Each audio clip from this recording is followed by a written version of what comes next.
Sveiki, su jumis sveikinuos aš, Aurimas Kamantauskas, renginių paslaugų grupės Rekūrai vadovas ir šios tinklalaidės kamantinėjimai apie kūrėjus ir veikėjus autorius.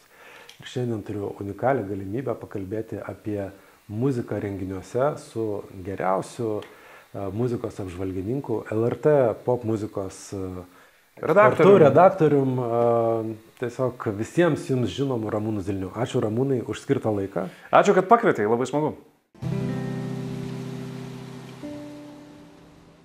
Kas yra gera muzika pagal Ramūną Zilnį? Tai galbūt čia mums atsiveria naujos galimybės greičiau turėti jau Lietuvoje lietuvišką Beyoncé, Adele ar... Paprasčiausiai mes, kalbėdami apie pop pasaulį, turim suprasti, kad nuostabaus pop muzikos produkto pasaulyje sukuriama labai daug. Tai yra vienas dalykas. Pop muzikos klausytojų išlepintų tos visos gausos dėmesys muzikai, ypač iš mažiau girdėtų atlikėjų, yra toks gana paviršutiniškas. Ir tai yra, na, žiūrėk, tu turi kažkokią, tai tave turi užkabinti ant dainą per pirmas 10 sekundžių, jinai turi būti labai viral. Atlikėjui, kuris nori prasimušti, kaip jam teisingą sprendimą pasirinkti? Vienas dalykas, kuris tikrai nesikeis, tai yra visiška muzikos verslo klasika. Kokį prodiuserį tas atlikėjas be pasirinks ir su kokiu iš jų be pradės dirbti ir kaip gerai jiems besisektų, po 5, 10 ar 15 metų jie nuspręs skirtis ir atlikėjas vis tiek galvos, kad jis nusipelnė daugiau ir kad jis galėtų uždirbti geriau ir kad tas bjaurybė vadybininkas iš jo paima per didelį procentą. O grįžtant prie vinilo, vinilas tai kas čia yra? Naujas trendas ar vis dėlto kokybės ženklas? Aš manau, kad tam tikra prasme vinilo renesansas gali reikšti, jog pasaulis per gerai gyvena, nes iš esmės tai yra tam tikro yra ir įsidirbinėjimo tame daliai žmonių. Po to tapai tarsi muzikos influenceriu, jeigu galima tai pavadinti. Aš nežinau, ar aš ten tapau influenceriu ir kažkaip, bet kad tas dalykas suteikia tam tikrą dėmesį, tai aš tikrai nebejoju.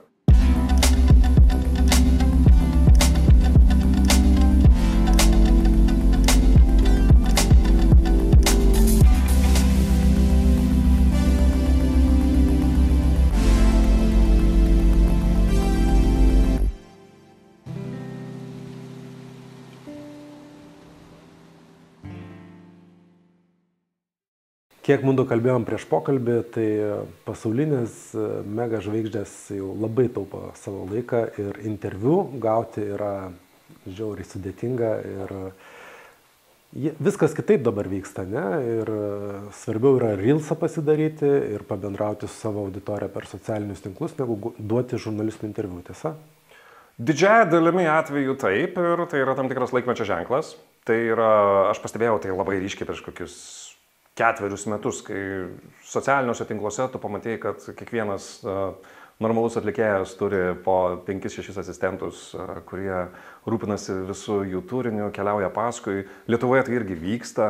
Šią vasarą aš labai susidomėjęs stebėjau, nes atvažiavo į Klaipėdos jūros šventę, kurią man teko garbė vesti šįmet dainininkė Jessica Shy. Kartu su ja buvo dainininkė Nombeka Augustė, tai yra jaunesnė auditorija negu aš ir tu esam, labai gerai žinomi Lietuvos pop muzikos vardai. Ir tos dainininkės užkulisiuose turėjo gal kokias 2 valandas, kai jos ruošėsi koncertui.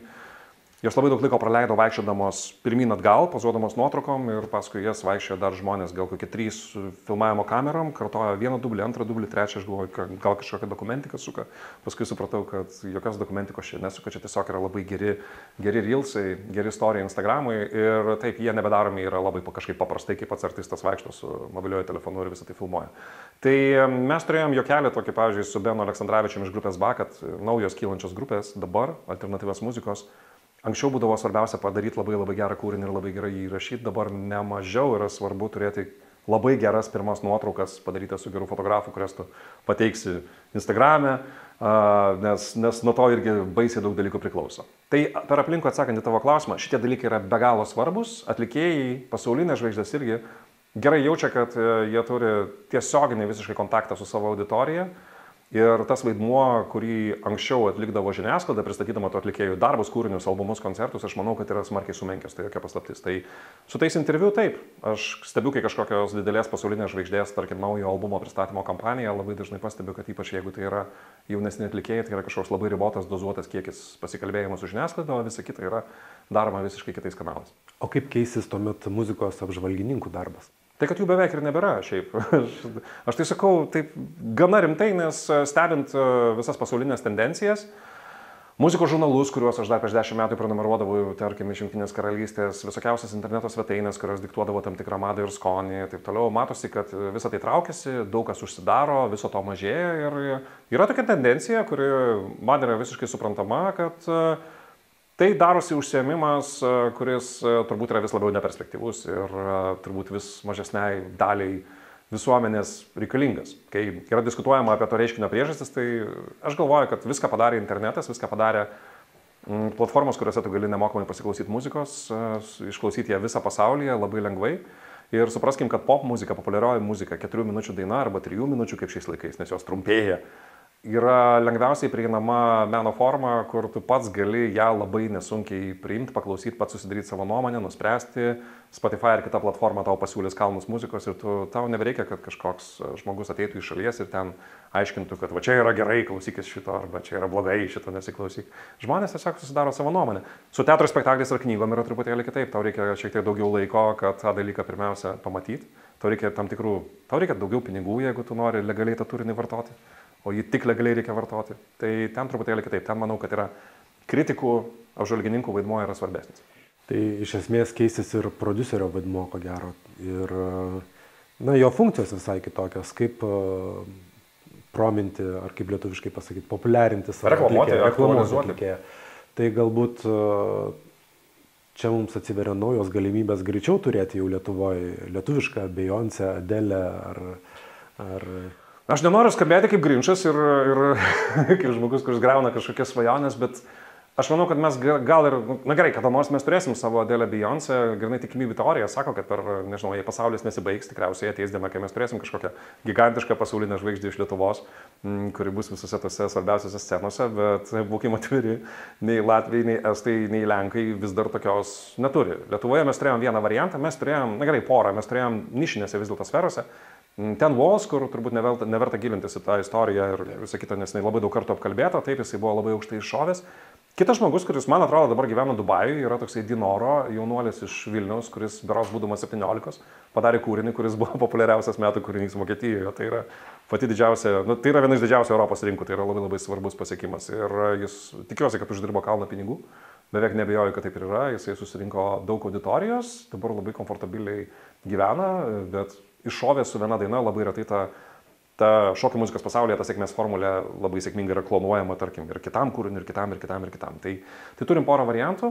Kalbant apie tas didžiausias, aukščiausias lygas su pop atlikėjais, viena mintis, kuri sukosi galvoje ir ne vienus metus, kad mes ko gero labai neblogai galim konkuruoti tose nišinėse kažkokiose muzikinėse erdvėse, tarkim, kažkokioj elektronikoje, rokę maišytame su džiazu, punk rokę maišytame dar su bala žino kuo, taip toliau, bet jeigu kalbam apie tai, ar mums lengva Lietuvoje turėti dainininkę, kuri ten rungsis su Ariana Grande, Rihanna ir visais šitais dideliais vardais, labai sudėtinga, pirmiausia dėl to, kad tai jau yra ne tik talentas dainuoti, bet tai yra ir turi būti labai didelis dainų rašymo talentas, su kuriuo, mano nuomonė, Lietuvoje mes turim problemą. Labai didelė reklaminė mašina, kuri dažniausiai veikia ne Vilniuje, o kad ir kiek būtų kalbama, jog internetas pasaulį suartina, vis tiek ta mašina dažniausiai veikia Los Andžele, Londone, New York'e, tuose pramogų verslo megapoliuose. Ir tikėtis, kad čia Lietuvoje kažkaip tai, nežinau, įdėjus į YouTube arba atėjus kažkokią televizijos laidą, staiga viskas išsproks iki to, kad po 3 metų tas artistas bus populiarus kaip Beyoncé, tai yra labai labai sudėtinga. Bet tau bendraujant su atlikėjais, tu jauti ambiciją, aš iš vyresnių ar jaunesnių?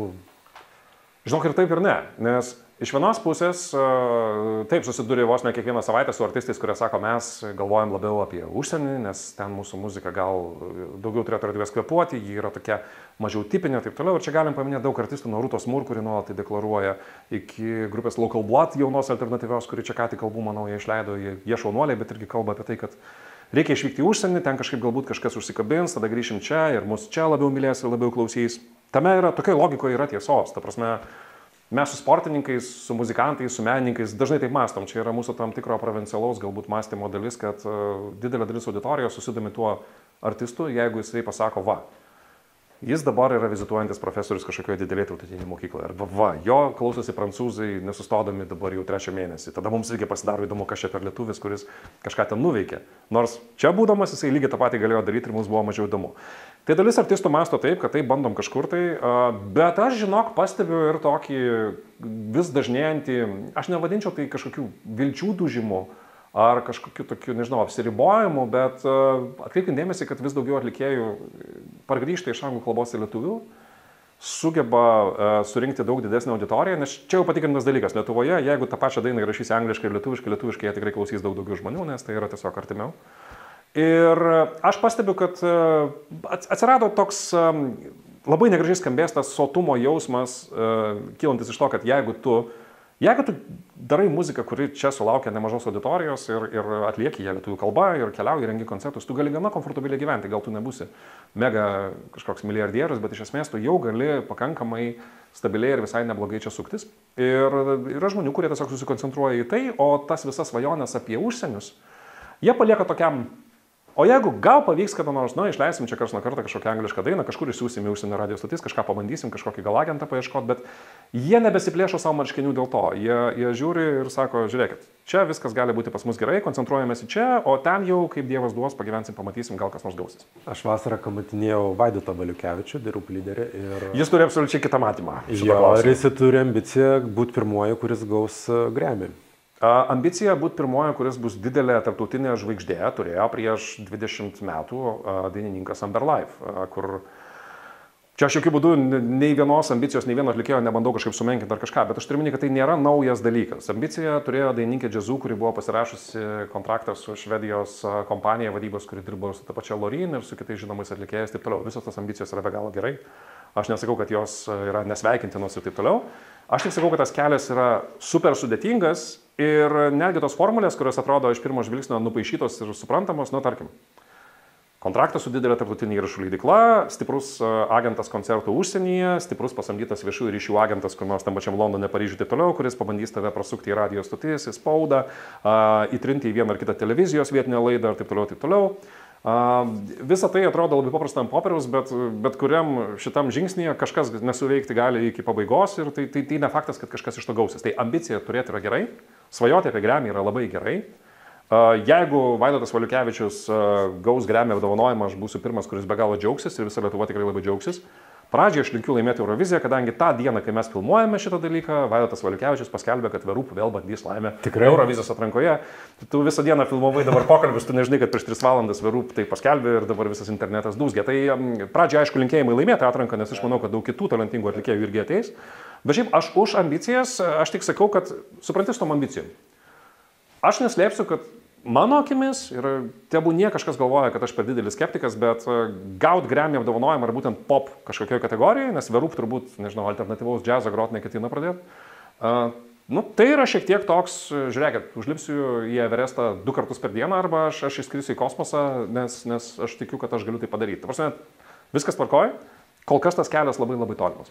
O kas nutiko Amber Life'ui, kas nutiko džiazų Donatui Montvidui? Nieko jiems nenutiko blogo, jie daro visiškai puikų pop muzikos produktą. Paprasčiausiai mes, kalbėdami apie pop pasaulį, turim suprasti, kad nuostabaus pop muzikos produkto pasaulyje sukuriama labai labai labai daug. Tai yra vienas dalykas. Pop muzikos klausytojų išlepintų tos visos gausos dėmesys muzikai, ypač iš mažiau girdėtų atlikėjų, yra toks gana paviršutiniškas. Ir tai yra, žiūrėk, tu turi kažkokią, tai tave turi užkabinti ant dainą per pirmas 10 sekundžių, jinai turi būti labai labai viral, nėra lietuviško, aišku, termino normalaus, nesakysiu virusinė. Jinai turi tave atakuoti per visus TikTokus ir per visus tuo socialinius kanalus ir taip toliau. Ir tu turi užsikabintis, kad aš noriu šito paklausyti dar. Tai labai sunki formulė. Tarkim, jeigu kalbam apie kitus nišinius žanrus, dėl ko aš juos paminėjau, Lietuvoje pilna metalo grupių, kurios yra aprašytos pačiose svarbiausiose pasaulio metalo muzikos žurnaluose ir svetainėse. Tas pats yra su folkloru, tas pats yra su džiazu. Ta auditorija yra truputėlį žingeidesnė, jinai yra atviresnė, jinai domisi, jį ieško, jai smalsu. Tai nėra tos gigantiškos arenos, bet tu kur nors, nežinau, Paryžiuje eini, žinai, kad yra džiazo klubas, atvažiuoja kažkokia grupė iš Lietuvos ir tau visai, kodėlgi ne, sumokėsiu 25 eurus, nueisiu paklausysiu, nes aš plečiu savo akiratį, jaučiuosi toks giliau įsigilinęs į tai, kas vyksta ir taip toliau. Su pop yra visiškai kitaip. Aš tiesiog dar paminėsiu vieną tokį įdomų dalyką, kuris man žiauriai įstrigo. yra toksai virusinis interneto fenomenas, reperis iš Australijos Masked Wolf, prieš porą vasarų čia buvo, jis kažkoks beprotiškus kiekius tų peržiūrų rinko, ten ta klasikinė istorija, kur bičas 10 metų ar daugiau bandė daryti muzikinę karjerą, niekas jam ten nesigavo, ten jis garažuose dirbo ar kažkur. Žodžiu, atrodė, kad jau viskas baigta, jam ten 30, ten, nežinau, 4 ar kažką, ten jau nieko neišeis. Staiga jis iššauna ir aš sėdžiu ir kalbinu jį festivalyje Granados Live Lietuvoje ir sakau, žiūrėk, ką tu patartum jaunam atlikėjui, kuris nori čia surasti savo kelią ir jis nori būti kaip tu, žvaigždė, taip toliau. Man buvo labai įdomu, nes jis kažką apie kūrybą ten pasakė, bet po to jis praleido 3 minutės kalbėdamas apie tai, kad supranti, socialiniuose tinkluose labai svarbu, kaip tu ir aš supratau, taip, va tai yra apie tai. Yra The Roop daina, kurią jie galbūt dabar įrašys ir kur nors ten atneši kokį nors, ar tai atranką, ar tai išleis, jinai galimai yra 100 kartų įdomesnė, pagaulesnė ir ten geresnė ir potencialiai sėkmingesnė negu kokios nors pasaulinės žvaigždės daina, bet o kas ją pateiks, išneš ir išsuks. Čia dar vienas dalykas. O kažkada Gian peržiūros, ne, mušė rekordus ir atrodė fenomenalu ir vėl visi turėjo tą tokią viltį, kad Gian iššaus į pasaulinę rinką. Ten vėlgi paradoksali situacija. Aš nebijau iš tikrųjų su nieko susipykti, aš nemanau, kad aš kažkokią tai paslaptį išduosiu. Su Gian buvo tas dalykas, jog ją buvo užgriuvę labai rimti pasiūlymai iš įvairiausių pusių, iš užsienio, iš įvairių leidyklų, prodiuserių, vadybininkų, nes ten tikrai matėsi kažkoks potencialas. Beje, situacija beveik analogiška dainininkė Beatrice tame etape, su kuria vyksta panašus dalykai, tik Beatrice dabar yra Londone, Gian yra Lietuvoje, toliau daro savo dalykus ir daugiausiai daro vietinėje rinkoje, nors kiek žinau, darys ir angliškai ir galvoja ir toliau apie tą užsienį. Tai jie ilgai rinkosi, nes aš tai suprantu puikiai, staiga tave užgriuvo kažkoks dėmesys ir tu galvoji, o gal mane apgaus, o kas čia per kontraktas, o ką čia man siūlo, o su kuo man čia geriausiai, o kur man čia dėtis. Ir jie kažkaip, man atrodo, vienu metu truputį prarado tą momentą, bet jis nebuvo kažkaip galutinai dingęs. Tada jie pasirašė sutartį vienam albumui, berods su viena rumunų leidykla, kas atrodė visiškai kaip ir... Kas atrodė labai nekvailas ėjimas, nes ten buvo tie patys rumūnai, kurie yra išgarsinę visokius tuos atlikėjus, kurie važinėja į festivalius Lietuvoje, į Iną, dar ten krūva jų, aš jau visų pavadinimų net nevardinsiu, bet iš esmės yra ta rumuniškos pop muzikos banga, kur, žinai, tiks ir saksofonas groja ir kokia nors labai žavinga mergina dainuoja ir taip toliau. Jie turi tą savo bangą, kur jau visi žino, kad kasmet jie išsuka 1-2 atlikėjus, kurie bent jau centrinėje Europoje ir taip pat pačioje Vokietijoje ir kitur labai plačiai nuskamba. Tai jie pasirašė tą sutartį, jie išleido albumą, jie nufilmavo vaizdo klipą labai neblogą, bet paskui kažkaip viskas sugriuvo, jie kažkaip nerado bendros kalbos ir viskas jau sustojo. Ir Gian vėlgi, jinai pradėjo dainuoti lietuviškai, ją pradėjo visiškai gerai viskas sektis. Aš galvoju kartais, man sakytų, žiūrėk, tu turi komfortabilų gyvenimą šičia, tarkim, ne, tu turi būstą, automobilį, mylimą šunį, tai prasme, gali sau leisti kiekvieną dieną nusipirkti mėgstamą maistą arba nueiti kažkokį mėgstamą restoraną ir panašu, kad pagal visą šitą formulę viskas tau labai neblogai seksis ten, nežinau, artimiausias 14 metų, viskas pamažu auga, bet tu gali viską mesti ir išvažiuoti, nežinau, į Briuselį ir bandyti tenai iš naujo, bet ten galbūt galų gale grąža bus labai labai didelė. Jeigu to labai pasiseks. Bet šansai vėlgi yra kažkokie visiškai neaiškus. Aš nesistebiu, kad daug žmonių pasirenka tą visiškai lokalų, patogų kontekstą ir niekas neturėtų smerkti jų dėl to. Atlikėjui, kuris nori prasimušti, kaip jam teisingą sprendimą pasirinkti, pirmiausiai prodiuserį turbūt pasirinkant, ne? Jeigu tave pastebi, gauni tų pasiūlymų daug, kaip pasirinkti tą teisingą. Andrius Mamontovas pasakytų, tikėk širdimi tai kiekviena situacija yra labai labai individuali. Aš manau, kad aš galiu tik bendrinę prasme pasakyti, nes vienas dalykas, kuris tikrai nesikeis, tai yra visiška muzikos verslo klasika. Kokį prodiuserį tas atlikėjas be pasirinks ir su kokiu iš jų be pradės dirbti ir kaip gerai jiems besisektų, po 5, 10 ar 15 metų jie nuspręs skirtis ir atlikėjas vis tiek galvos, kad jis nusipelnė daugiau ir kad jis galėtų uždirbti geriau ir kad tas bjaurybė vadybininkas iš jo paima per didelį procentą ir taip toliau, taip toliau. Čia žinau klasika, čia aš galvojau, kad taip Lietuvoje, nes tokių istorijų yra nemažai, bet tada aš pasižiūrėjau, aš buvau vienoje Taline muzikos verslo konferencijoje, kur kalbėjo Stevie Wonderio ilgametis vadybininkas, ten žmogus, kuris tikrai labai svarbu vaidmenį suvaidino visame pasaulinėme Stevie Wonderio fenomene, dirbo ir su kitais atlikėjais ir jisai pasakė kažkokią tokią įdomią mintį, aš gal ne visai tiksliai pasakysiu, bet aš ją perfrazuodamas galiu kažkaip atgaminti taip, kad artistai ir menininkai yra visiškai neįtikėtini ir išskirtiniai žmonės, nes jie yra apdovanoti išskirtinių talentų, emocingumu, intuicija kartais, bet iš jų yra dažniausiai išoperuoti 2 kiti jausmai, nes viskas pasaulyje turi balansą, tai dėl to iš jų yra išoperuoti du dalykai - logika ir dėkingumas. Tai, žinok, labai labai dažna situacija ir kaip be pasižiūrė, tarkim, mes rodėm dokumentinį filmą apie Coldplay per LRT+, kur yra grupės vadybininkas nuo pat grupės pradžios, jis yra esminė visiškai jų sėkmės dalis ir jie dabar tąsosi teismuose dėl didžiulių sumų, kadangi ten kažkaip negražiai. Nusprendė turbūt jie, kad jie nebenori su juo dirbti, o jis tada nusprendė, kad jie jiems skolingi labai daug pinigų. Tai grįžtant prie tavo klausimo, ką jūs be pasirinksit, tikėtina, kad anksčiau ir vėliau rinksitės vėl iš naujo. Bet turbūt reikia tiesiog, ypač pradinėme etape, kai tu dar neturi ką parduoti, išskyrus savo kažkokią tai užuomazgą, kažkokią tai idėją, nežinau, norą didžiulį ir taip toliau. Aš manau, kad labai svarbu yra žmogiškas santykis ir kaip žmonės sueina kažkaip. Nes tu gali susidėti su absoliučiai kažkokiu, gal nežinau, su labai labai daug patyrusiu žmogum, bet jeigu jums nesueina fluidai ir jeigu jūs nesusišnekat ir jeigu jūs konfliktuojate nuo pirmos dienos, tai nieko iš to darbo gero nebus visiškai. Sportininkai keičia trenerius, atlikėjai keičia producerius. Ar žinai istorijoje pavyzdžių, kuomet sėkmingas tas pasikeitimas įvyko? Yra daug, tai daug ir tarkim perėna į kitą lygmenį, bet dažnai žmonės paskui kažkaip vis tiek galvoja, kad tai buvo kažkoks negražus sprendimas. Tai grupė YouTube daugybę metų nuo pat pradžios dirbo su tokiu Paulu Maginesu, kuris buvo kaip 5. YouTube narys ir jisai vyresnis šiek tiek už juos, bet jis yra absoliučiai. Šitas dėdulė yra vienas iš įtakingiausių muzikos pasaulio žmonių ir jie prieš keletą metų kažkaip pabaigė su juo tą bendradarbiavimą. Pabaigė kažkaip taip, kad, ten jis sakė, kad aš jau čia į pensiją, o jie ten sakė, va, labai jau ačiū tau, mes čia naujų iššūkių ir jų vadybininkas dabar yra toksai Gajo Šyri, kuris yra, jis toksai turbūt vienas top 3 pasaulyje apskaitai žmonių, nes tarp jo klientų kaip vadybininko yra Madonna, Red Hot Chili Peppers, jeigu neklystu, YouTube ir ten dar kažkas, ta prasme. Tai žmogus, kuris ten, jam gyvenimas visas pavyko. Ir dabar ką vertinsim, kad pagerėjo dalykai. YouTube, daug kas sako, kad tada jie pradėjo kažkaip labai komerciškai žaisti, jau prie šito vadybininko nutiko tas per jėgą įgrūdimas YouTube albumo į visus pasaulio iPhone'us, kur buvo labai labai ta tokia skandalinga istorija, kad tu prabandai ryte ir tavo padarė susitarimą su Apple ir tu prabandai ryte ir tau įkištas į telefoną yra naujas YouTube albumas, žmonės sakė, kaip jį iškrapštyti, ne taip lengva dar jį buvo iškrapštyti ir patys YouTube paskui sakė, gal mes čia per įžūliai. Kiti sako, kad YouTube po to pradėjo labai orientuotis į pinigus, kad jie nustojo ieškoti kažkokių keistų kūrybinių sprendimų, įdomesnių bla bla bla, bet YouTube dabar groja sferoje Las Vegase, kas yra vėlgi visiškai naujas žingsnis pasaulio visoje renginių industrijoje, prabangiausia turbūt arena, kokia gali būti, technologiškai pati pažangiausia ir jie tokiu būdu yra vėl dėmesio centre. Tai tų atvejų, Måneskin, prašau, su Måneskin žinai kaip buvo, taigi Måneskin atvarė į Euroviziją, laimėjo tą Euroviziją ir visur vaikšto, mes kaip buvom tos užkuliuose, mes ten su Måneskinas prie biliardo stalo, nežinau, praleidę labai daug laiko esame, nes ten, kol jie nelaimėjo Eurovizijos, niekas ten labai to Eurovizijos dėmesio ir nekreipė. Visi galvoja, kad Prancūzija laimės.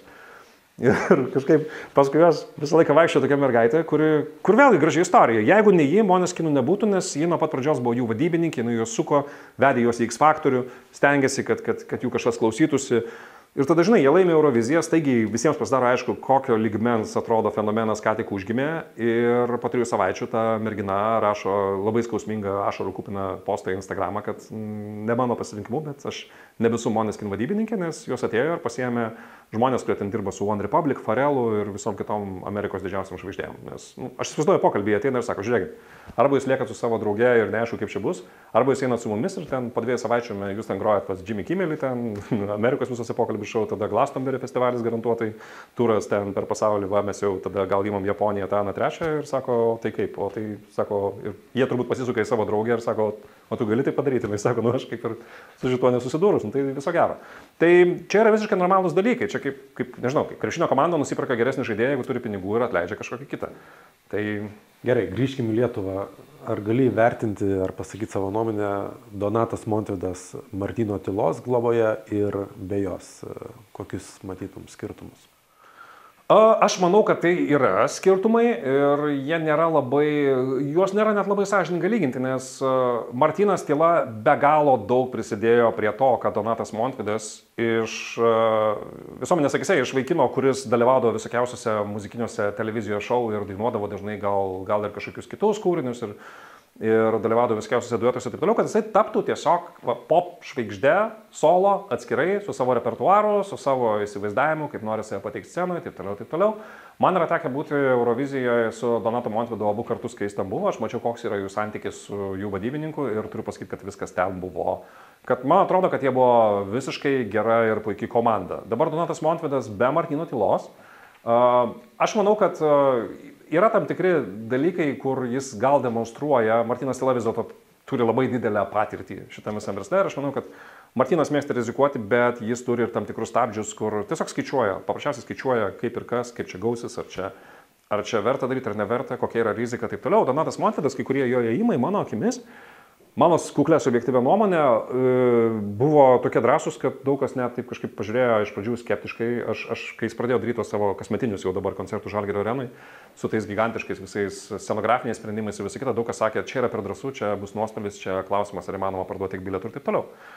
Tai aš manau, kad yra du skirtingi jo karjeros etapai, bet dabartinio etapo galimai nebūtų arba nebūtų tokiam pačiam lygmenį, jeigu nebūtų jis turėjęs patyrusio vadybininko, kuris tikrai padėjo ne vienus metus tą jo karjerą, mano akimis visai sėkmingai vairuoti.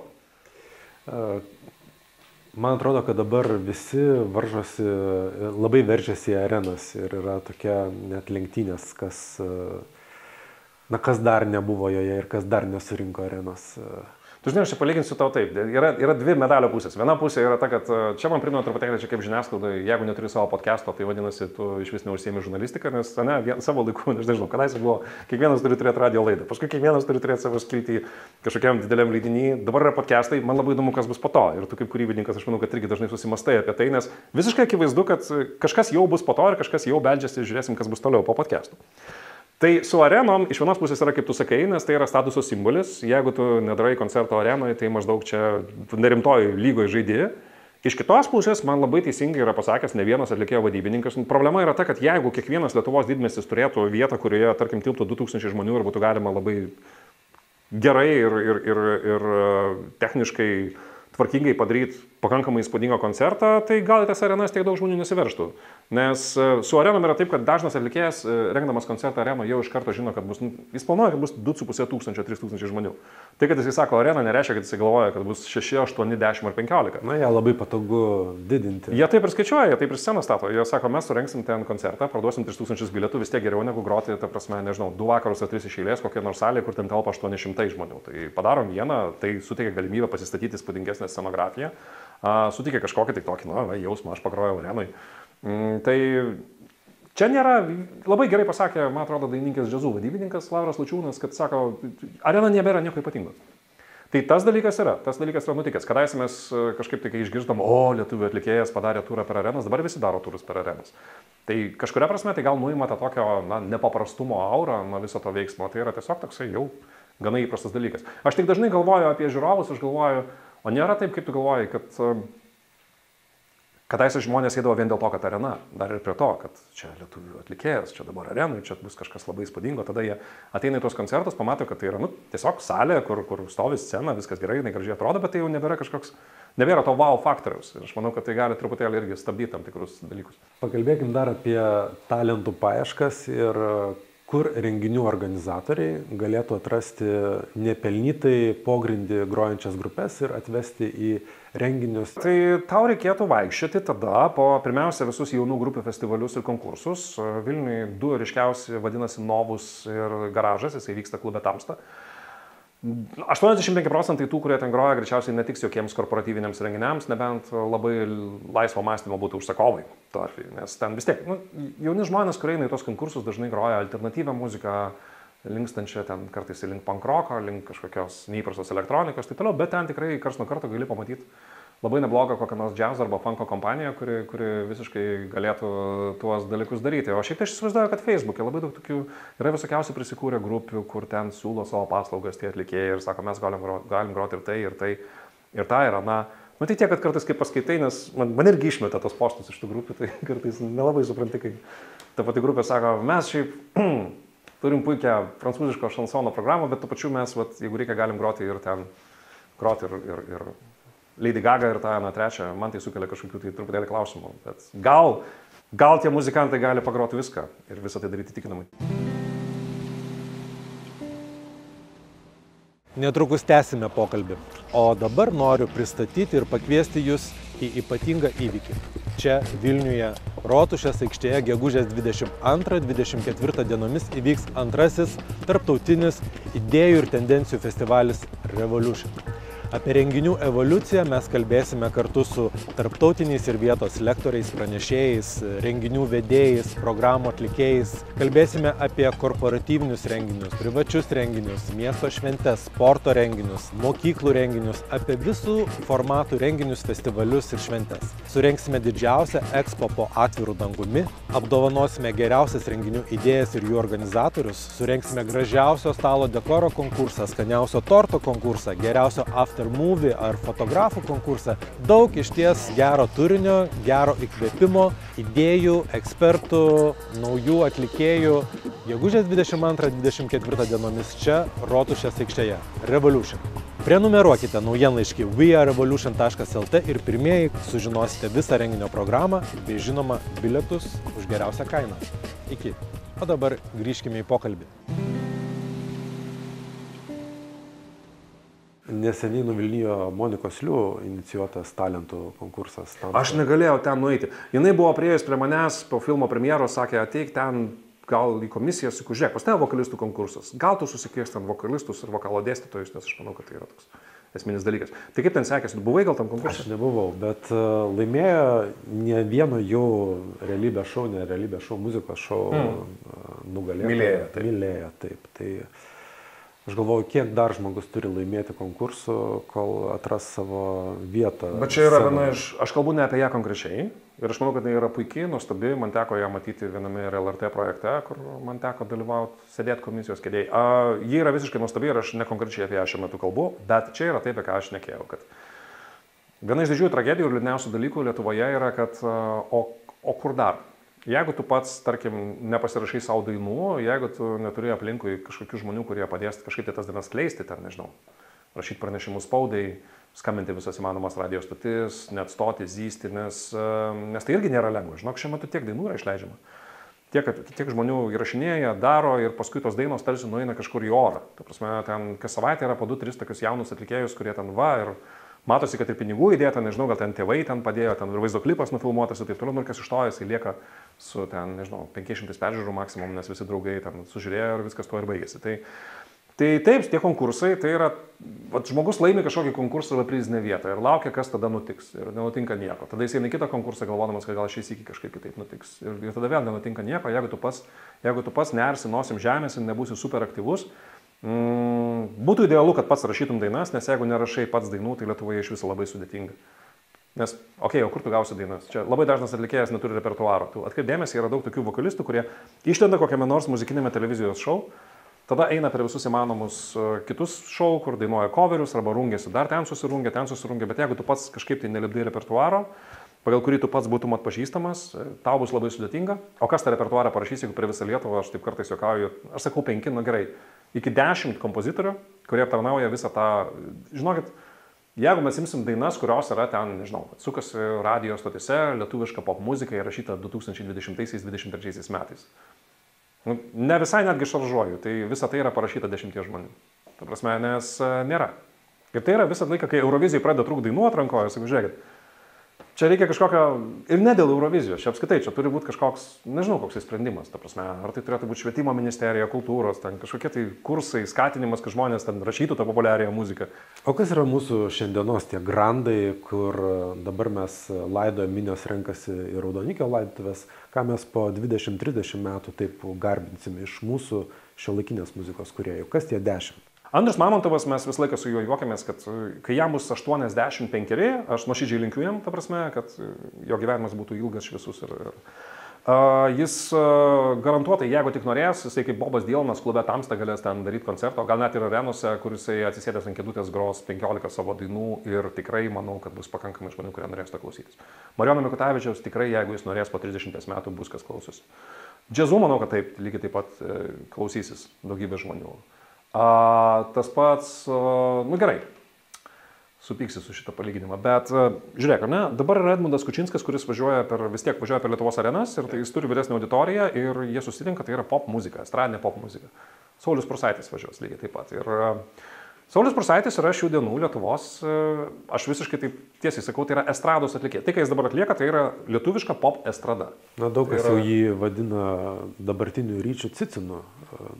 Taip vadina. Vytautu Šiškausku galima vadinti šiuolaikiniu, dabartiniu 40-mečiams arba 30-mečiam dabartiniam. Ir tai nėra blogai, ir viskas su tuo yra tvarkoje. Tai yra visiškai aišku žanras, jisai labai gerai to žanro rėmuose nardo. Aš manau, kad jo širdį dažnai užeina noras sugroti kažkokią kitokią muziką. Aš esu buvęs jo namuose, matęs jo įrašų kolekciją ir taip toliau, bet jis irgi pasirinkė savo kelią, su kuriuo viskas yra tvarkoje. Saulius Prūsaitis, jeigu norėsis, garantuotai tenai bus. 10, žinok, aš tau netaip lengvai išvardyčiau dabar. Nes aš paminėjau kelis, kurie yra visiškai. Tai gerai, galiu šauti. Gerai, šaukim taip. Žinai, kas visada yra paradoksalu ir labai linksma palyginti, nes tu paimi kažkokią grupę, pridedi į 30 metų ir galvoji, kas tuo metu jie bus pagal dabartinius standartus. Tai mes suprantam, kad labai potencialiai po 30 metų bus tai, kas dabar yra Biks, ta prasme. Tai yra grupė, aš vėlgi nežinau, į kurią pusę tai nueis, gal jie išsipūs iki ten grupės, kurie gros stadionuose, bet jie visada turės savo auditoriją ir ateis tos visos merginos, kurios susidėjusios džemperius dabar jų vaikšto ir ateis žilos, ateis, ta prasme, bet lygiai taip pat ateis. Ir kiekviena iš tų grupių, kiekvienas iš tų atlikėjų anksčiau ir vėliau bus tas toks nostalgijos artistas, kuris surenka savo auditoriją. Solo ansamblis, pavyzdžiui, nežinau, gal solo ansamblis bus kaip Kraftwerk. Gal jie bus, ta prasme, irgi tokie kažkokie. Bet šiaip, jeigu reikėtų, 3 tai tvarkoja. Marijonas, Andrius ir Džiazu, aš manau, kad šiaip tai jiems tai niekas negrėsia, jie visada galės daryti didelius koncertus. O tie, kas yra nematomi kūrėjo pusėje, kompozitoriai, dainų tekstų autoriai? Jiems tai iš viso paprasčiau viskas. Davidas Zvonkus turės darbą iki gyvenimo galo, be problemų, Vytautas Bikus lygiai taip pat turės darbą iki gyvenimo galo, Stano tas pas turės darbą, kiek jisai norės, tiek jis ir turės. Stano beje muziklą parašė dabar. Čia daugam irgi. Tristanas ir Izolda yra Stano su Ieva Narkutė. Taip. Ta prasme, tai Davidas Zvonkus, kurį aš pažįstu nuo labai jaunų dienų, žmogus, kuris šiaip jau visiškai sulindęs buvo į avangardą ir jo namuose mėtėsi Massive Attack visi albumai ir jis ten vos nežinau, Druskininkų festivaliams ten yra rašęs dalykų. Tai jie rašo labai, tai kad jie rašo, nežinau, kad kažkas parašė panelę iš Kauno rajono, tai nereiškia, kad jis negali parašyti kūrinio, kuris visiškai kitaip skambės. Tai kažkartais galvojame, mes irgi kartais juokaujam tą temą, kad gal kartais, jeigu jie, aišku, užsėda tam tikras štampas, gal kartais jie turėtų rašyti kažkokį tai slapyvardžių per kažkur, kad žmonės kažkaip visai kitaip į tai reaguotų. Bet ne, jie irgi turės visi, aš manau, kad jie visi turės veiklų. Apie Gidžių Dragūną šiandien nešnekam, aš nenoriu išnekėti. Aš pagalvoju apie tai, tu paklausėjai apie tai, kaip po kiek metų, po 30 metų? Po 20-30, taip. Kiek bus Gidžių Dragūnai po 20 metų? 7. Ne, 7 jau dar nebus, beveik. Nežinau, gerai, tik to. Jordana. Jinai jau kaip? Aš pasakysiu vieną analogiją, kuri man sukasi galvoje visą laiką. Ar ne? Vat žmonės sako, Jordana prieš 8-9 metus taiga išrovė didžiulį populiarumą, pradėjo koncertuoti arenose. Ir vėlgi daug kas buvo nustebę, nes jų galvose tai jau buvo toks retro, Jordana, praeitis, tam tikra nostalgija. Jinai parodė, kad štai prašom, jinai gali rinkti, jinai turi savo auditoriją ir aš manau, kad jie toliau viskas labai gerai seksis. Tada Natalija Bunkė dabar surengė koncertus ir visi ten kažkaip irgi išsižiojo, sakė, kaip čia taip gali būti, čia jau irgi maždaug lyg ir mūsų galvose praeitis. Tai žiūrėkit, ar žmonės supranta, kad dabartiniams 40-mečiams ir 45-mečiams Natalija Bunkė tam tikrą prasme yra tas pats, kas prieš 10 metų tuometiniam 45-mečiam ir 50-mečiam buvo Jordana. Natalija Bunkė jau yra ir tas nostalgijos prieskonis, ir jau žvilgsnis į tam tikras dienas klausytojams čia kaip mūsų paauglystės ir jaunystės diskotekose. Ir prie viso to, ką jinai labai protingai daro, jinai ima reperius ir dar padaro taip, kad kai kuriuos jos kūrinius atranda visiškai jauna karta, kuri net nebuvo girdėjus. Ten tas panelis iš Kauno rajono ir sako, čia Remis Retro, čia labai gerai skamba, kodėlgi nepasiklausius ir irgi nueikime į koncertą. Ir žinot ką, Jessica Shai, kuri dabar renka arenas, po 20 metų bus lygiai taip pat, kaip dabar yra Natalija Bunkė, arba ten prieš 10 metų buvo Jordana.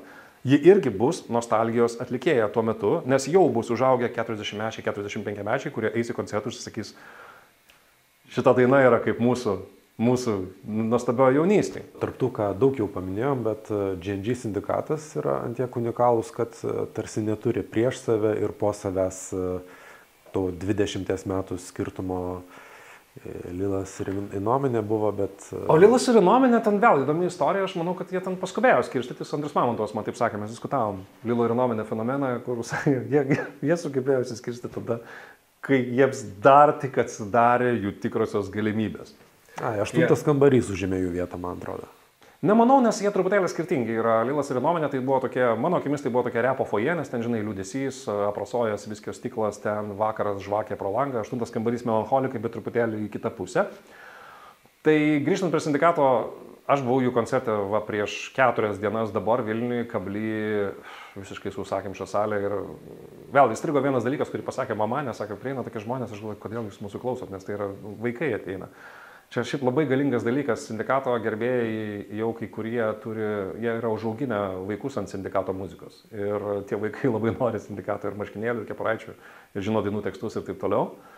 Ir Sindikato vieta yra, aš jiems tai pasakiau, nesimaivydamas, jie neleis sumeluoti, aš jiems pasakiau prieš kokius 8-9 metus, nes kažkokio festivalio užkliusiuose, Galapagai ir taip toliau. Ir kažkoks ten buvo pas visus atlikėjus, tai būna kažkokia užėjus tokia mini krizė, kad čia mes čia kaip... Gal pabiškai jau tas amžius jau toks, kad čia mes čia kažkaip nebejaunuoliai, kaip čia toliau bus, o kokios čia perspektyvos. Sakiau, jūs būsit Lietuvos repo Rolling Stone'ai. Dabar jūs galite daryti, jūs galėsit 75 metų daryti tai, ką jūs dabar darot ir jūs beje neatrodysit nei keistai, nei juokingai, nes jums visą tai labai labai tinka ir bus žmonės, kurie ateis paklausyti. Aš manau, kad Sindikato vieta yra Lietuvos hip-hopė, jinai yra nepajudinama, tai yra... Nežinau, tai kas Amerikoje, ten komercinis repas yra Jay-Z, ar ne, yra ten Wu-Tang Clan, kurie yra ten irgi toks šventas vardas tam repė. Tai Lietuvoje yra Sindikatas ir niekas turbūt už juos aukščiau tam panteone nebus. Nuobodu, aišku, būtų dabar reperių ir suprasti, kad tu niekada neperšoksi, bet... Žiauru. Ramūnai, tu esi daugelio muzikinių projektų komisijos narys. Kokią savo priskiri misiją būti tenai ir komentuoti? Aš atsisuku kartais savo senesnius kai kuriuos pasisakymus ir kartais galvoju, vienu metu, aš neslėpsiu, viena vertus tai vis tiek, kadangi tu ten pakviečiamas su mintim, kad tam tikrais savo pastebėjimais tu turbūt vis tiek padedi susiformuoti tam tikrą nuomonę, ten žiūrovų ir taip toliau, kad čia gal labai įdomu, čia gal mažiau įdomu, čia gal originalu, čia gal taip toliau.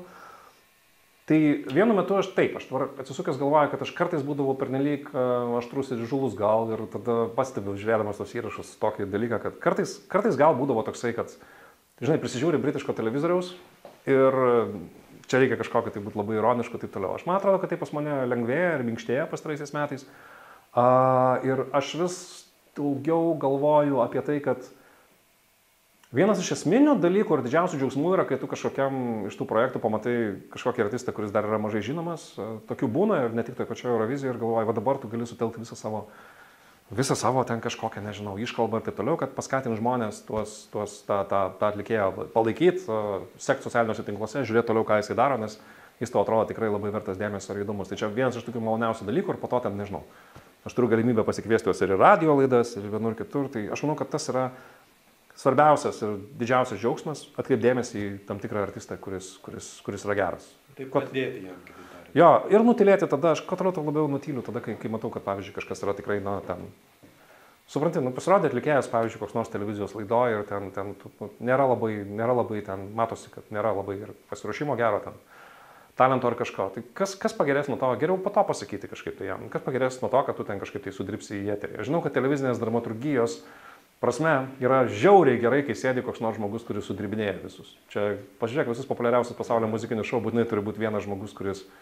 Man kartais atrodo, kad jie išsidalina netgi ten kokiam nors Simono Cowell šou. Žiūrėk, tu šiandien suvarysi 4 žmonės, tu suvarysi 3, tu praeitą savaitę suvarėjai 5, gerai, dabar suvarysi 2, praeitą kartą daug suvarėjai, bet jau kitą savaitę suvarinėsi kaip reikiant. Tai aš suprantu visą tą televizinės dramaturgijos dalyką, bet kažkaip, ką žinau, gal tiesiog senstu ir švelnėjau, nežinau.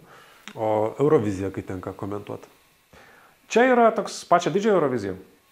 Ne, pradėkim nuo nacionalinės atrankos. Tai kad ten, supranti, ten kažkaip pastaraisiais metais tų komentavimų vis mažiau. Tengi nebėra taip, kad ten sėdėtum ir kiekvieną dainą bandytum kažkaip narstyti ir taip toliau, tu pateiki kažkokį bendrą įspūdį ir tiek. Tai jeigu tu matai, kad... Aš pasakydavau visada, kad jeigu aš matau, kad žiūrėkit, viskas čia gerai, bet...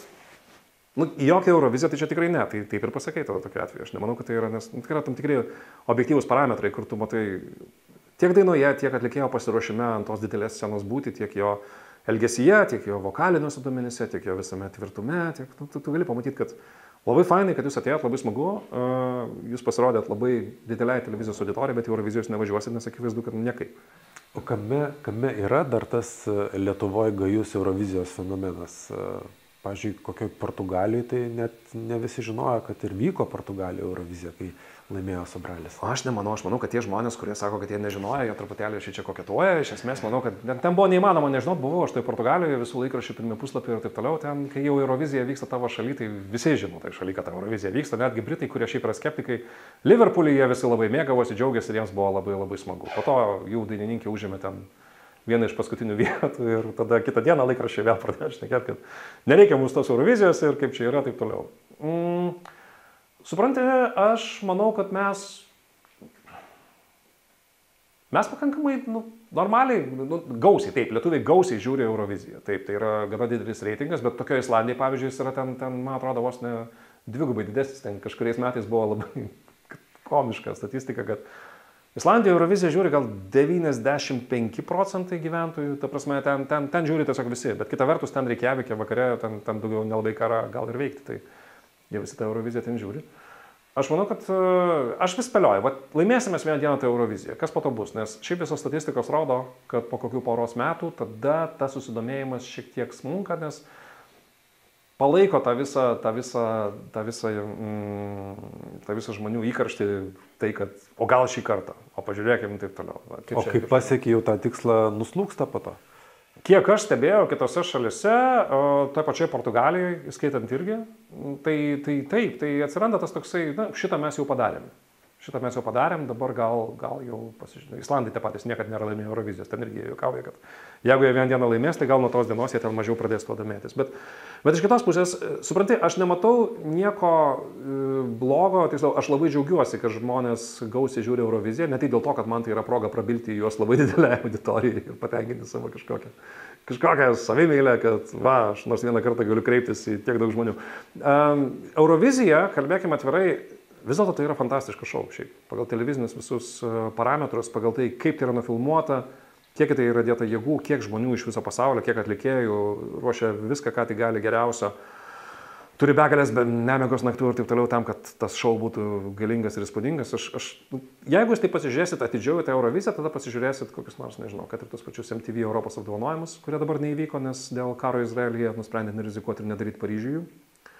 Eurovizija vis tik yra kiečiau. Ta prasme, ir kas mane labai labai džiugina, kad vis mažiau tų juokelių yra apie tai, kad ten maždaug kažkokia muzika nevykusi, ten kažkas tai taip toliau. Ten ko toliau, to daugiau gerų atlikėjų važiuoja savo šalių ir kartais jie yra labai labai ekstravagantiški, originalūs. Ir kiekvienais metais, koks tu bebūtum snobas, ar ne, tu gali susirasti keletą dainų, kur tu galvoji, o čia tai buvo, čia tai buvo gerai.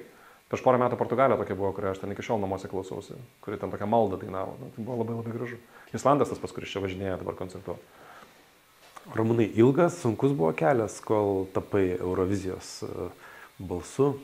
Nutiko taip, kad Eurovizija ne vienus metus buvo komentuojama iš studijos Lietuvoje ir tai buvo vieni metai, kai LRT nusprendė, kad galima būtų pamėginti padaryti tą komentavimą iš vietos ir pažiūrėti galų gale, kaip tai kažkaip tai veikia, keičiasi, kaip tai veikia, koks tai yra skirtumas, kokia emocija. Nes buvo ta dauguma šalių vis dėlto siunčia savo komentatorius ten ir ten tu prisirankat gali daugiau ir tam tikrų ir istorijų, ir tam tikrų dalykų, kuriuos gali papasakoti eterį galų gale. Truputėlį kitaip ten viskas, gyviau viskas išeina. Ir kadangi aš ten bet kuriuo atveju važiavau, nes aš ten keliauju jau ten, kiek dabar skaičiuot, apie 20 metų keliauju kaip žurnalistas, kuris rengia visokius reportažus, straipsnius ir taip toliau. Man tiesiog buvo pasiūlyta, kad padarykime eksperimentą, gal tu nori tuo pačiu, kadangi vis tiek jau ten būsi, tu ten būni, nakvoji, taip toliau, pabandyk iš ten pakomentuoti. Na ir man, aišku, buvo labai labai baisu, bet kažkaip taip nutiko, kad kiekvienais metais, kol kas, tiesiog kai ateina metas tam dalykui, sako, tai viskas gerai, tu važiuosi ir komentuosi. Bet tai nėra toksai, aš nesu, jeigu žmonės įsivaizduoja, kad pasirašęs kaip futbolo, pavyzdžiui, ten treneriai sutartį iki 2029 metų, o po to mes svarstysim kaip toliau. Ne. Kiekvienais metais gali nutikti kažkas visiškai kito, gali būti visiškai kitas komentatorius. Ar ta tavo situacija, kai tu pakeitei Darių, buvo visuomeniai kažkaip tai, ar komentatorių lygoje aptarinėjama, ar sakoma, ne, gražinkit mums už kuraitį ir panašiai? Matai, nėra tokio dalyko kaip ir Lietuvos pramoginių transliacijų komentatorių, koks nors ten klubas, kuriame tų komentatorių yra 200 ir visi jie ten spėlioja, kaip čia ir diskutuoja. Ką aš pajutau, man buvo nedrąsu, tikrai buvo nedrąsu, nes Darius vis tiek yra ta Eurovizijos ikona, daugybę metų tai daręs ir aš iš karto žinojau vieną dalyką ir aš manau, kad tai yra tiesa, kad aš komentuosiu kitaip negu jis, kai aš nuvykau ten, būtų truputėlį beprasmiškai, jeigu tu bandytum kažkaip, nežinau, imituoti tą. Plus dar vienas dalykas, kurio žmonės kartais nesupranta. Aš beveik niekada nesu girdėjęs, kaip Euroviziją komentuoja Darius Užkuraitis. Priežastis yra paprasta. Kiekvieną kartą, kai jis komentuodavo Euroviziją, aš būdavau Eurovizijoje ir sėdėdavau užkuliuose, stebėdavau veiksmą, ten rašydavau straipsnius ir taip toliau. Aš matydavau Euroviziją ten vietoj. O jau žinai grįžus, kai tu 2 savaitės atsimali Eurovizijos visam tam šurbuly, mažiausiai ko tau norisi, tai dar kartą įsijungti Euroviziją ir ją peržiūrėti nuo pradžių iki pabaigos. Tai va, tai žinojau, kad aš truputėlį turbūt būsiu kitoks, nes vis tiek kažkokias atkarpas ir kažkokią esmę tu žinai, kad žmogus yra, komentuojantis, mandagiai sklandžiai verčiantis dainų tekstus, taip toliau. Ir kai aš nuvažiavau tenai pirmą kartą prie Eurovizijos komentatorių šefas, toksai vietinis, jis sako, tai tu būsi tas gerasis komentatorius ar tas nasty kind of commentator, ta prasme, tas, kuris ten maždaug šaiposi ir turi tą juodą humorą. Aš sakau, aš manau, kad aš būsiu kažkur per vidurį, nes Grahamas Nortonas, kurio komentavimo aš esu atsisukęs ne vieną kartą internete, YouTube, kuris šiaip jau šaiposi švelniai iš visų atlikėjų, kurie pasirodo scenoje. Man patinka jo pats stilius ir taip toliau. Tai va, tai aš ir pakomentavau, o ar kažkokio tai... Aš tikrai žinau, kad po pirmos prakomentuotos Eurovizijos aš gavau labai daug naujų sekėjų Facebook'e. Tai buvo tas dalykas, kur aš tada supratau, kad tu atrodo visą gyvenimą ten kažką darai, čia kažkur maliesi, kažką tai čia kažkokios laidose šmėžuoji. Bet Eurovizija, aš neturiu netgi jokių iliuzijų ir puikiai tai suprantu, buvo tas momentas, kai labai daug žmonių iš viso sužinojo, ten nežinau, kad toks Ramūnas yra.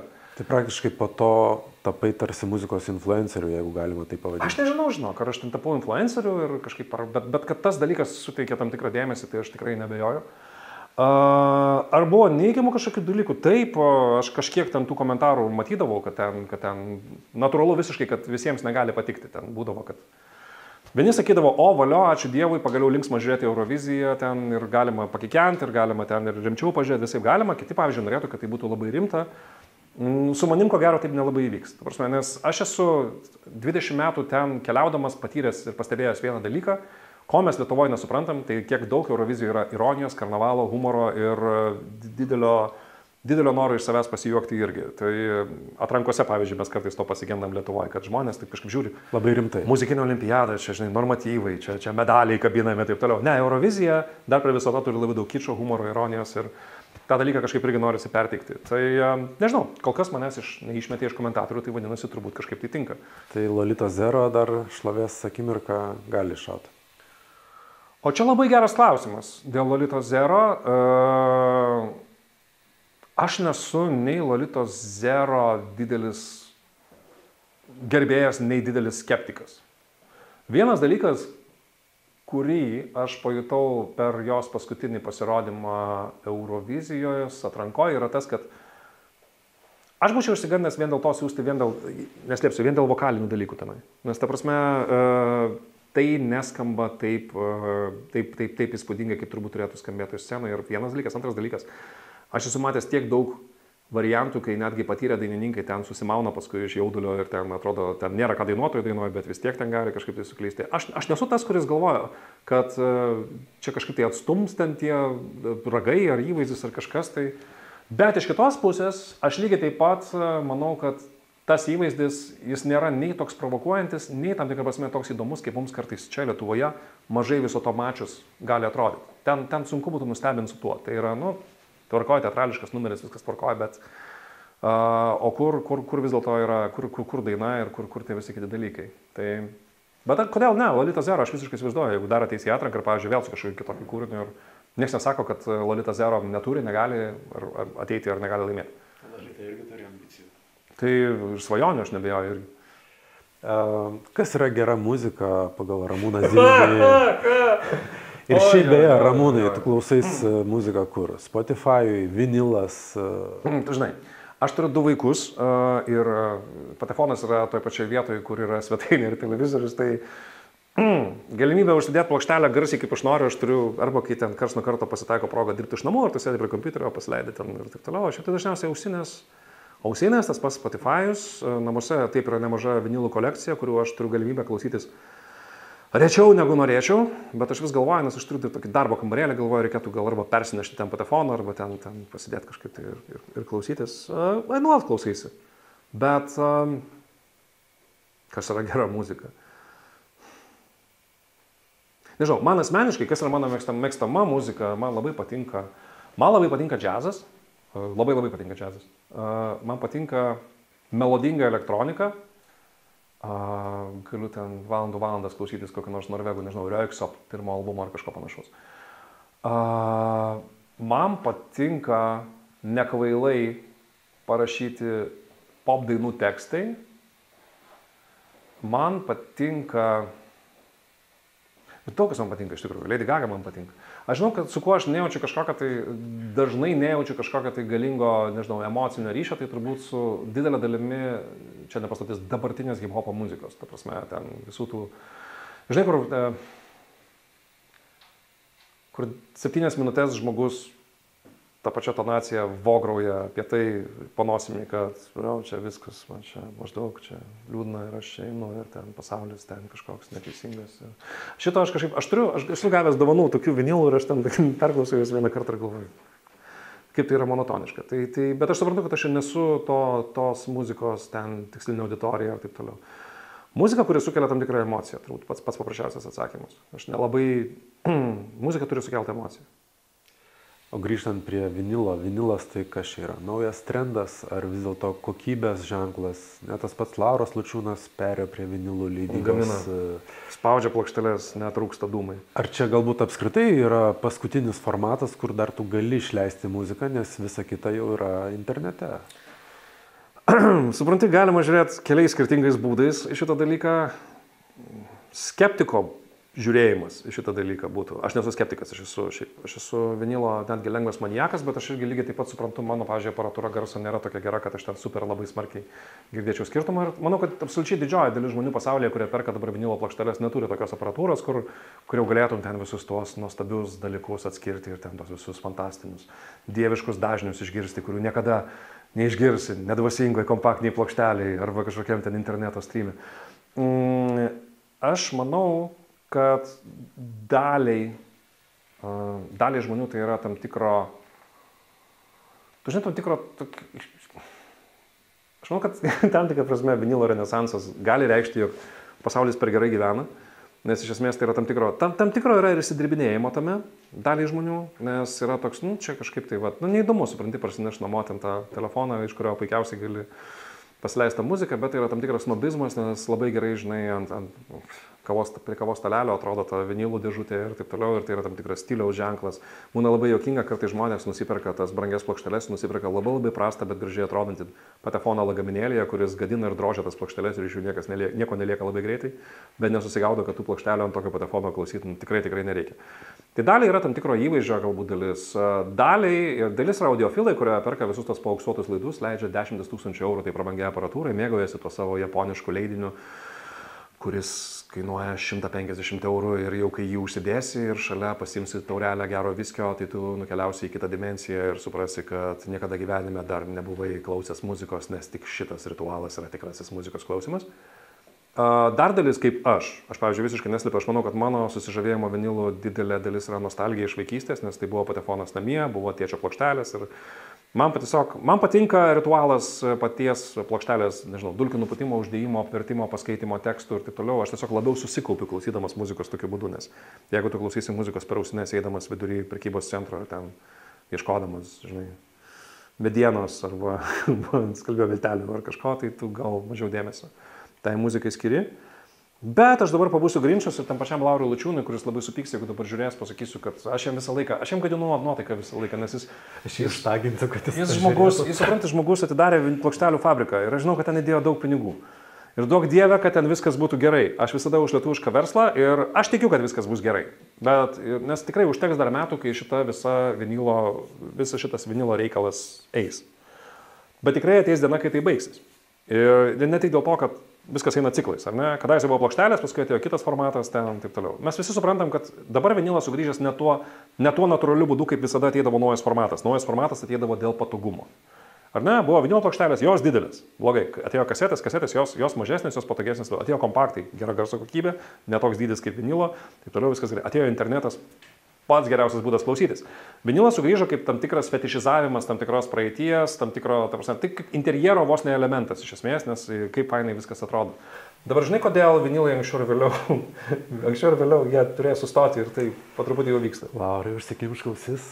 Ne, bet čia, žinok, labai nuspėjamas dalykas. Daug žmonių, kurie perka tas plokšteles, daro tai dėl stiliaus. Tai yra jaunieji startuperiai, dizaineriai, architektai ir taip toliau, nes atėjus namo parodyti, nežinau, mokinukų kompaktą, ta prasme, prie žvakės gal ne taip gerai atrodo, bet pavyzdžiui, tų pačių mokinukų vinilas, kuris garantuoja, kad anksčiau ir vėliau bus, visai atrodys kaip toksai retro ir visai toksai smagus kažkoks tai dalykas visam šitam fone. Dabar žinai, kas yra su tais jaunaisiais visais madingais žmonėm? Visi jie nori gyventi Paupio rajone ir dažniausiai turi butą, kuriame yra 26 arba 35 kvadratiniai metrai. Bet Paupio rajone? Bet Paupio rajone, nes visi jie nori gyventi centre arba naujamiesty. Ar ne? Ir ne vienas iš tokių žmonių man yra, kuris sako, aš esu baisus, aš esu didžiulis vinilo mėgėjas, aš kolekcionuoju plokšteles, sakau, jis klausia mane, sako, kiek tu turi plokštelių, sako, aš sakau, pas mane jų ten, nežinau, gal 1000 namuose yra sudėta. Jisai sako, aš turiu 60, sakau, tai nedidelė tavo kolekcija, o kodėl tik tai 60, sako, supranti, aš turiu 60, tiek pas mane telpa, tenai toj spintelėje po stalu, aš jas klausau, tada, kai viena, kuri atsibosta, aš ją parduodu ir tada nusipirku kitą. Tai supranti, jeigu žmonės šitaip pirks plokšteles, tai visa industrija yra pakankamai neperspektyvi šitoj vietoj. Aš šaržuoju, bet aš manau, kad tam tikras sluoksnis žmonių, kurie dabar perka, anksčiau ir vėliau, aš esu visiškai tikras, pavargsiu su jumis žaisti. O kiek yra ganduose tiesos, kad kasetės grįš į madą? Jos bandė sugrįžti, iš to nieko nesigavo. Visiškai. Ta prasme, tai buvo toks visokie alternatyvininkai ten įsileidžia, bet daugiau dėl pasimavimo. Jeigu vinilus, tai tu bent jau gali ten nueiti pas draugą kažkokį, kuris turi patefoną, nes tokių jau dabar vis daugiau, tai kasetę aš dabar nelabai įsivaizduoju, kurį kišti reikėtų. Aš neseniai buvau Nils Frams koncerte, superinis, ir jis pardavinėjo vinilus ir man atrodo, kad ten yra tokių kūrinių, kurių nėra Spotify. Taip. Nils Framas tai šiaip labai trumpas lyrinis nukrypimas, tu žinai, kad jo nėra socialinė medija iš viso, jisai neturi paskyros Facebook'e, Instagram'e ir taip toliau. Tai yra tik fanų keičiasi. Bet tai nėra kažkas, žinok, naujo. Pavyzdžiui, grupė BA Lietuvos yra išleidus koncertinį albumą, kurio nėra Spotify. Grupė BA dabar išleis remixų albumą, kurio, man atrodo, irgi planas yra, kad nebūtų Spotify, būtų tik vinilas. Tai čia toksai gražus būdas yra, aišku, ko mes neskatinam, vis tiek kažkas nuripins, supirataus ir kažkur mėtysis ten kažkaip tarpusavį, gal žmonės kažkaip siuntinėsis tas dainas. Bet taip, tai yra vienas iš būdų, bet, žinai, aš kalbant apie vinilus, aš galvoju, kad, žiūrėk, ateini į koncertą, ar ne, ir anksčiau kompaktinė plokštelė, tarkim, buvo toks visiškai masinis formatas, kur stovi ten 5 dėžės tų kompaktų ir ten ateina vos ne kas antras nusipirka žmogus, pasineša namo, taip klausosi tos muzikos. Tai buvo tiesiog įrankis, toksai tam tikras. Dabar vis dėlto vinilo plokštelė, kai tu bet ką gali, beveik bet kurią tą vinilo plokštelę, tą muziką išklausyti YouTube, pasileidęs savo telefonę bet kurią akimirką, jie yra kaip marškinėliai, kaip batų raištelė, kaip ženkliukas, kaip plakatas. Tai yra suvenyras, kurį tu ir perki pirmiausia kaip suvenyrą.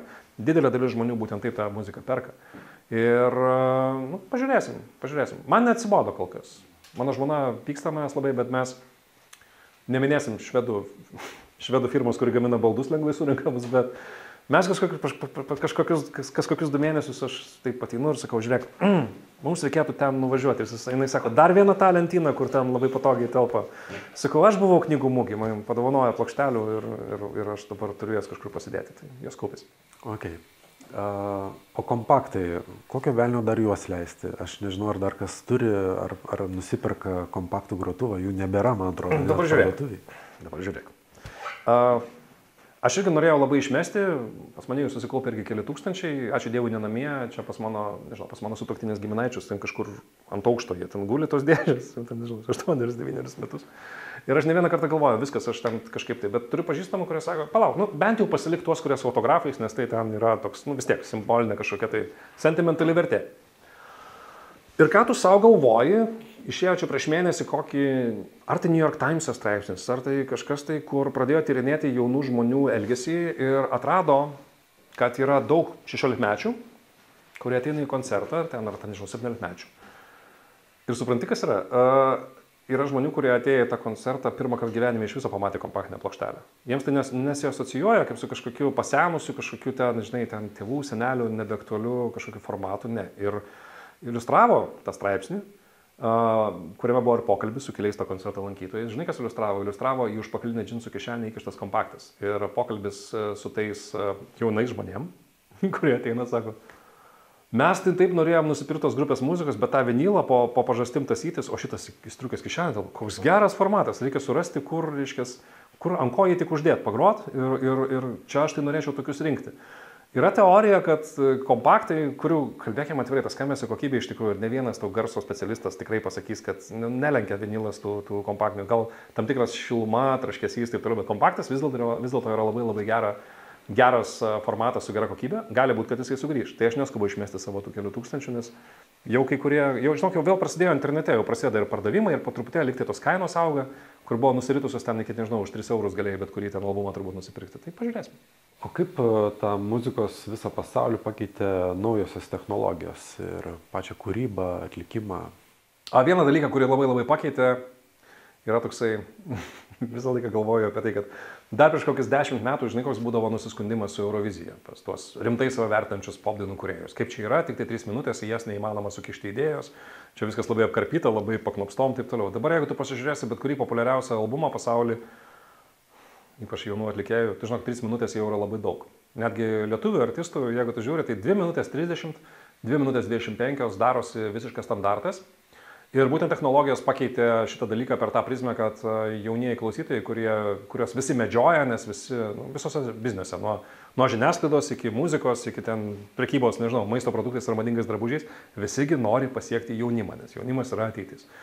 Ir tu negali sukišti dabar standartiniam jaunam klausytojui 5 minučių dainos. Retais atvejais gali. Queen filmas Bohemian Rhapsody, kai viso pasaulio paaugliai išėjo iš proto dėl Queenų, rodo, kad galima, jeigu yra genialus meninis kūrinys, bet dažniausiai tai jie neturi tam laiko ir visą tą tu turi pasakyti per labai greitai. Tarsi 4 minutės jau yra labai daug laiko. Jeigu aš anksčiau į radio laidas, kur pristatau visokias aktualijas, muzikinės naujas dainas, sugebėdavau sudėti 14, ten, nežinau, 9 dainas, dabar kartais 14 telpa, nes visi naujausi singlai, pasižiūrėkit, kas tai bebūtų, Dua Lipa, ten visos didžiausios žvaigždės.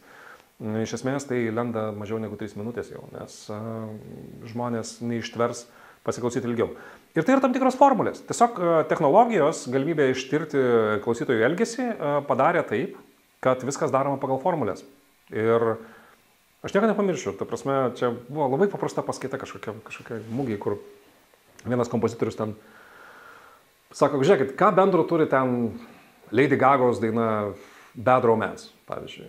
Arba Rihanna What's My Name. Arba, ir svardino, gal ten dar 15 išvardino hitų, kurie tais metais ten ėjo kaip labai dideli. Visi, ką bendro turi. Prasideda nuo vokalo.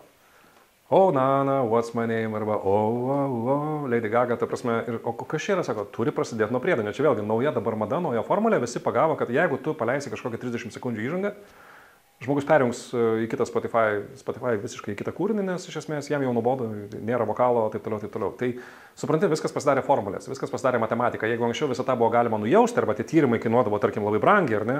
Kaip anais laikais įrašų leidyklos darydavo. Išleidžia kažkokią, taip, padaro kažkokią testinę plokštelę, pasikviečia fokus grupę, ten sėdi 50 žmonių, klauso, tada užsirašinėja, kas man patiko, kas ne. Dabar visą šitą informaciją jie gali turėti akimirksniu. Kelintą sekundę permetė kūrinį.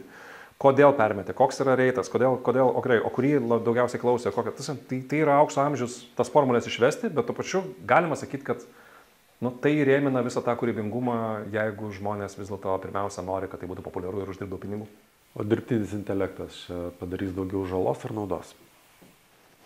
Per anksti pasakyti, čia vėlgi, kiek tu žiūri visų tų futurologų paskaitų, kurie piešia tą siaubingą pasaulio pabaigos scenarijų, kur dirbtinis intelektas jau dabar protingesnis negu mes ir jie viską sugebės padaryti. Kol kas, aš ne specialistas, aš per daug nesigilinu, bet kol kas, taigi lyg ir dominuojanti yra ta tokia, teorija, kad viskas su to dirbtiniu intelektu gerai, bet jis nepagauna kol kas emocijų, jis nepagauna juokelių, jis neperkanda pokšto, jis neperkanda ironijos ir taip toliau. Ir tai lyg ir simbolizuoja, kad jis neturėtų turėti galimybių, kol kas kurti taip kaip žmogus su savo plačiu emocijų spektru.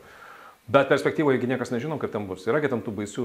Yra kol kas visą tai, ką aš girdėjau, kur yra tengi buvo tas eksperimentas su Dreiku, kur padarė maždaug taip, kaip jisai ir lyg ir neatskirsi. Nirvanos buvo ta daina, kuri paskui dingo iš YouTube, kur padarė Nirvanos naują dainą. Tiesiog ir jinai skamba kaip Nirvana. Bet jeigu tu pasižiūrėsi visur, kur mes ten pasižiūrim, Bitlų tas pats, ta prasme, dabar yra. Bet ten vėlgi, ten Bitlų ta sugrįžimo daina, visi kažkaip užsiciklino už tos frazės, kad čia panaudotas dirbtinis intelektas. Kiek aš skaičiau, ten gilinausi, tai ten tiesiog tas intelektas dirbtinis padėjo išvalyti Johno Lennono balsą iš tos ten, nežinau, senos kasetės, tai matyti ten kažkur kažką ten pridėjo kažkokį tai. Iš esmės tai yra Johnas Lennonas tiesiog, tarkim, patiuninguotas, ar ne? Aš nežinau, visur, ką aš esu matęs iki tol, vis tiek stovi žmogus, kuris turi tą dirbtinį intelektą valdyti. Tai jeigu mes žiūrėsime dirbtinį intelektą kaip į sintezatorių, kaip į, ta prasme, muzikos instrumentą elektroninį kažkokį, kurie kai atsirado irgi daug kas sakė, kas čia dabar bus, taigi atsirado instrumentas 80-aisiais, kur tu įvedi ir jisai gali būti tuo pat metu ir būgnai, ir bosas, ir gali trimitą imituoti, taigi čia košmaras, kaip čia bus, visi trimitininkai liks be darbo ir dabar su šituo viską bus galima sugrot. Nieko to neįvyko, tai aš manau, kad tai gali būti labai naudingas įrankis. Tik tai man čia bus labai įdomu. O kaip bus dabar, vis tiek ateis tokia diena, kai Grammy apdovanojimus kažkoks prankeris ateis ir prakiš kažkokį labai gerą albumą, kur paskui sakys, o šiaip tai laimės ir tada ant scenos pasakys, šiaip tai čia ne aš dariau, mano draugas, reiškia, robotas, kuris visą šitą sugalvojo, tai pagyvensim, pamatysim. O dar grįžtant trumpai dėl trumpėjančių dainų, čia didesnė įtaka vis dėlto TikToko galbūt yra, ar Spotify, ar kas apskritai, kuri technologija pasuko ir didžiausią įtaką dabar daro atlikėjų kūrybai? Visi sako dabar, kad tai yra TikTokas, vis tiek. Aš girdėjau tokią labai įdomų pasakymą, irgi Dua Lipa dainininkės vadybininkė aiškino, kad ir jinai prieš 2 metus tai pateikinėjo kaip labai tokį blogą pavyzdį, kad šiuo metu, ir tai buvo tuo metu tiesa, įrašo didžiosios leidyklos pasirašinėja kontraktus su jaunais atlikėjais tik tai tais, kurie sugeba išsipūsti TikTok ir tiesiog gaudo visus juos. Šitą išėjo kažkoks, nežinau, kažkoks bičas iš Honkongo, sudainavo kažkokią gal ir nesąmonę, bet žiūrėk, vis smarkiai nuėjo jinai ir kaip visi čia pagal ją kažką tai daro, taip toliau, darom su jo kontraktą, tegul jis daro 2, 3, 4 dainą, taip toliau. Ir aišku, nei 2, nei 3, nei 4 daina šitaip nepaeidavo. Ir tokių pavyzdžių yra per akis. Ta prasme, Danija į Euroviziją šiais metais išsiuntė tokį išsigandusi fainą berniuką, kuris ten su rožiniu daug buvo širdelių iš Farerų salų ir jie jį siuntė pirmiausia todėl, kad bičas yra sugebėjęs tapti didelę TikToko žvaigždę ir ten Pietų Korėjoje labai daug žmonių tą jo TikToką žiūri ir turi tam daug sekėjų ir maždaug natūraliai savaime tai jau reiškia, kad čia viskas sueis. Ir žinok, tai tam tikram postumiui, jeigu tu ateisi į bet kokį įrašų leidyklos biurą Londone, ir netgi jeigu tu esi lietuvis ir sakai, žiūrėk, labas, va mano įrašas, va čia mano daina, pasižiūrėk, kiek jinai kartų peržiūrėta. Tai jau bus rimtas argumentas, nes ten sėdės žmonės, kurie dirba marketingo departamentuose, sakys, o čia kažkoks paauglys, kuris seka daug kitų paauglių ir va pažiūrėk, kaip jisai sugebėjo ir pabandom ir gal kažkas gausis. Bet, žinok, dažnu atveju tai yra nenukopijuojama ir nepadaroma ir nepakartojama. O čia yra paradoksas visiškas, kad tiesiog... Tai bet dėl trumpumo, tai aš manau, kad, žinok, čia net nėra tiesiogiai susijęs su tuo, kad ta platforma ar taip toliau, čia tiesiog jauni klausytojai ir netgi vaikai, tai pažiūrėk, kaip vaikai, kuriems duos į rankas iPadą labai greitai per porą savaičių išmoks viską daryti. Išmoks scrollinti, išmoks ir visą laiką yra next.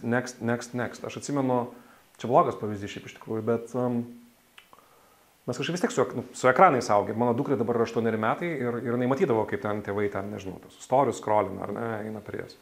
Ir vieną kartą nepriejo prie televizoriaus ir kai jisai buvo jungtas, jinai pabandė pastumti į šoną ir nesuprato, kodėl nesistumė. Tai čia apie tai. Mes gyvenam tam informacijos greitkelį ir ypač jauni žmonės visą laiką ieško, kas toliau. Dėl to visą tai trumpėja, nes tu turi kažkaip išlaikyti tą dėmesį ir, ta prasme, ir daug dėžių, žiūrėk, ta daina dar neatsibodo.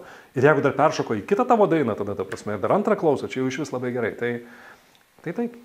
Kokia tikimybė, kad Ramūno dukra taps atlikėja ar dirbs apskritai muzikos industrijoje? Aš tikiuosi, kad nulinė, nes aš niekam nepalinkėčiau, bet jie lanko muzikos mokyklą, nes mano žmona yra džiazo dainininkė ir pedagogė ir taip toliau, taip kad ten buvo kaip ir labai natūralu, mano sūnus irgi lanko muzikos mokyklą.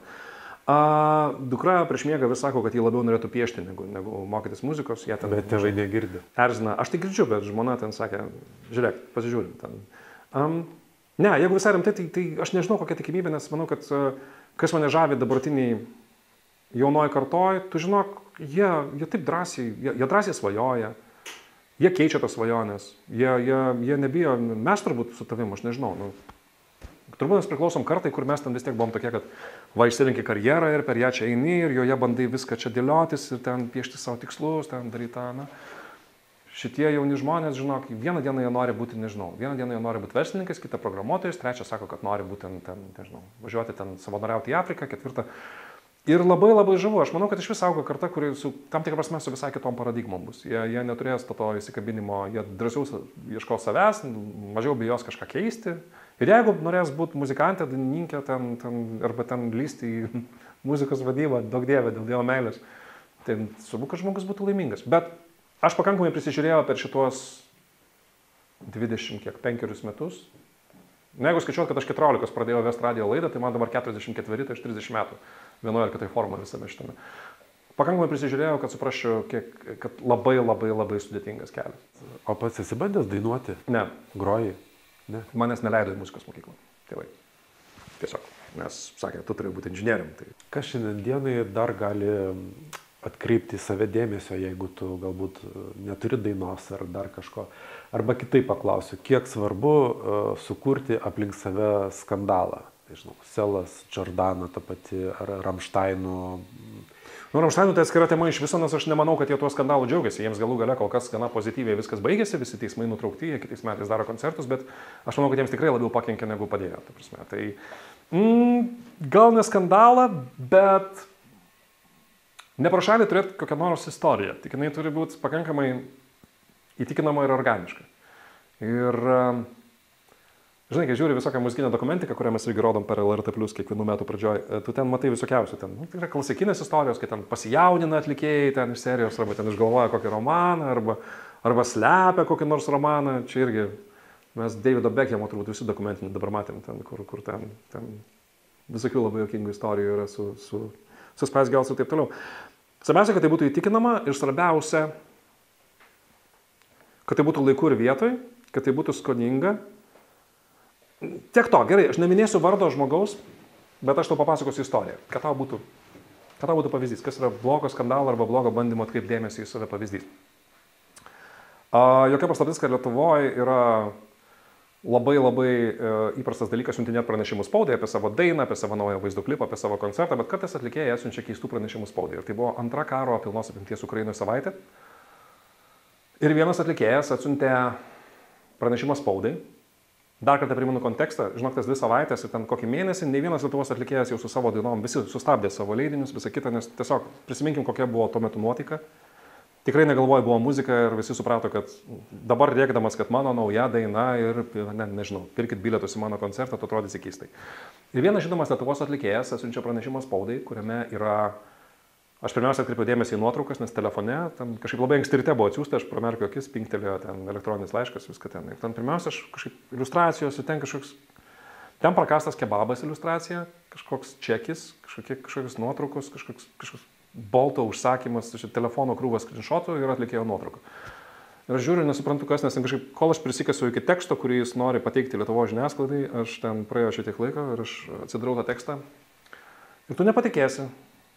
Ten yra didžiulis ir išsamus tekstas apie tai, kaip jis su kompanija, kurioje buvo ir vaikų, užsakinėjo kebabą iš vienos kebabinės tinklinės ir atvežė kebabą ir ten buvo nepasakyta, užsakant, kad česnakinis padažas iš tikrųjų turi savyje aštrumo, tai gali iš tikrųjų sukelti alergiją, atlikėjas pats turi visokių alergijų, dėl to supranta, kad tai blogai gali baigtis ir tada jisai paskambino ir pareikalavo grąžinti pinigus, bet ta moteris, kuri dirba kebabinėje, su juo maždaug nelabai mandagiai bendravo, tada jisai prisistatė savo sceniniu vardu ją ir pasakė, aš dabar kreipsiuosi į spaudą.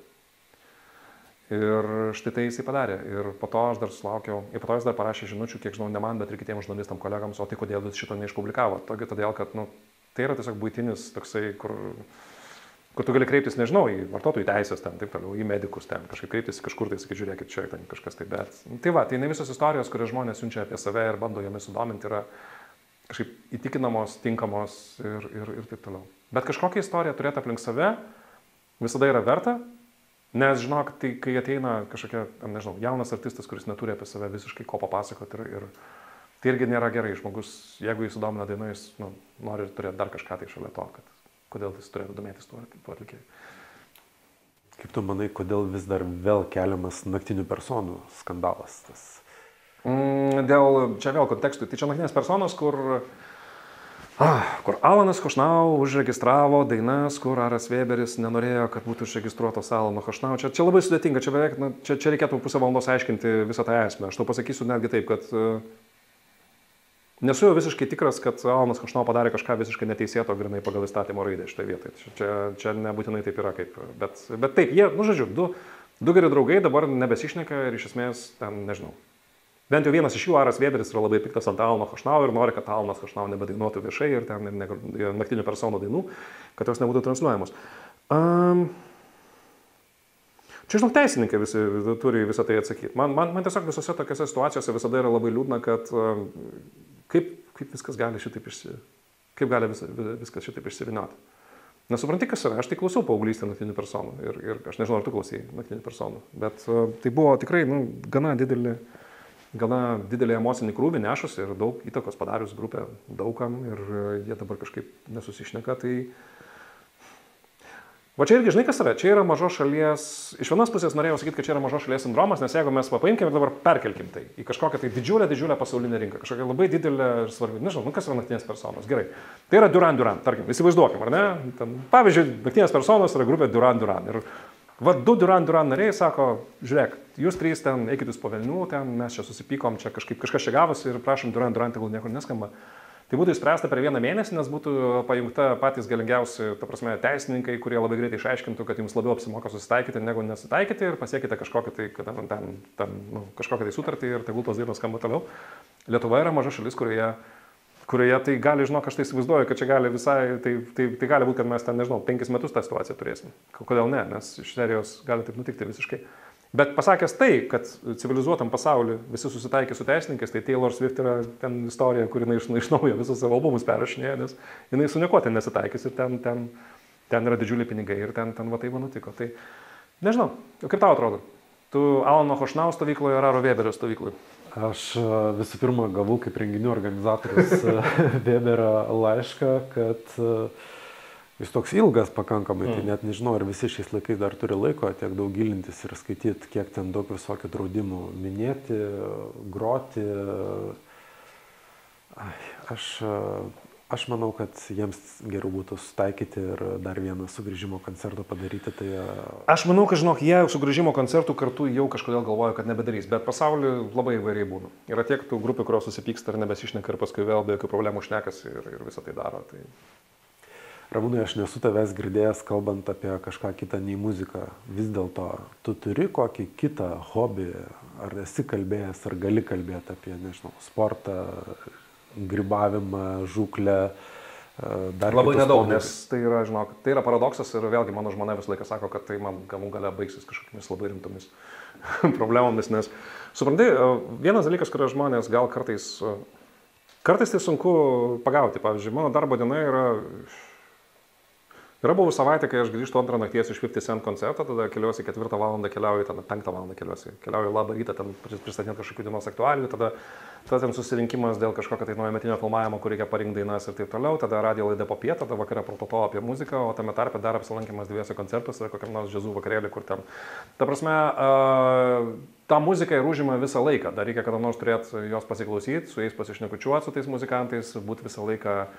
Nes vėlgi, čia yra tas dalykas, prisiminkim, ta prasme, net jeigu tu gyveni, nežinau, iš filosofijos, tu vis tiek turi sekti, aišku, skaityti knygas, moderniausios filosofijos, kokios yra naujos rovės, kas vyksta, taip toliau, tas pats su ekonomika, su bet kuo. Skirtumas su muzika yra, kad dažnai fiziškai tiesiog vakarais turi būti kažkokiai vietoje ir nepraleisti, kad žinotum apie tą kiečiausią, karščiausią naują grupę, apie kurią paskui papasakosiu, nežinau, mo muziejui paskaitoti, kaip aš dariau prieš ten kelias savaitės. Tai nelabai lieka kažkam laiko. Aš skaitau, aš netgi knygas dažniausiai skaitau, tai yra muzikantų biografijos, tai prasme, anglų kalba kažkokius, tai taip toliau. Kadaise man labai patiko vaikystėje, man patiko meškeriauti, aš esu paauglystėje apsilankęs keliose krepšinio treniruotėse ir vienoje futbolo. Kartais sukapoju, porą kartų yra tekę sukapot malkas ten ir dabar esu atradęs naujas dalykas, kuris kažkaip aš pradėjau mokytis gaminti. Vartyti, reiškia, maisto knygas gamybos ir pradėti gaminti tenai. Jau pagaminau čili con carne, lazaniją, plovą ir ką ten dar.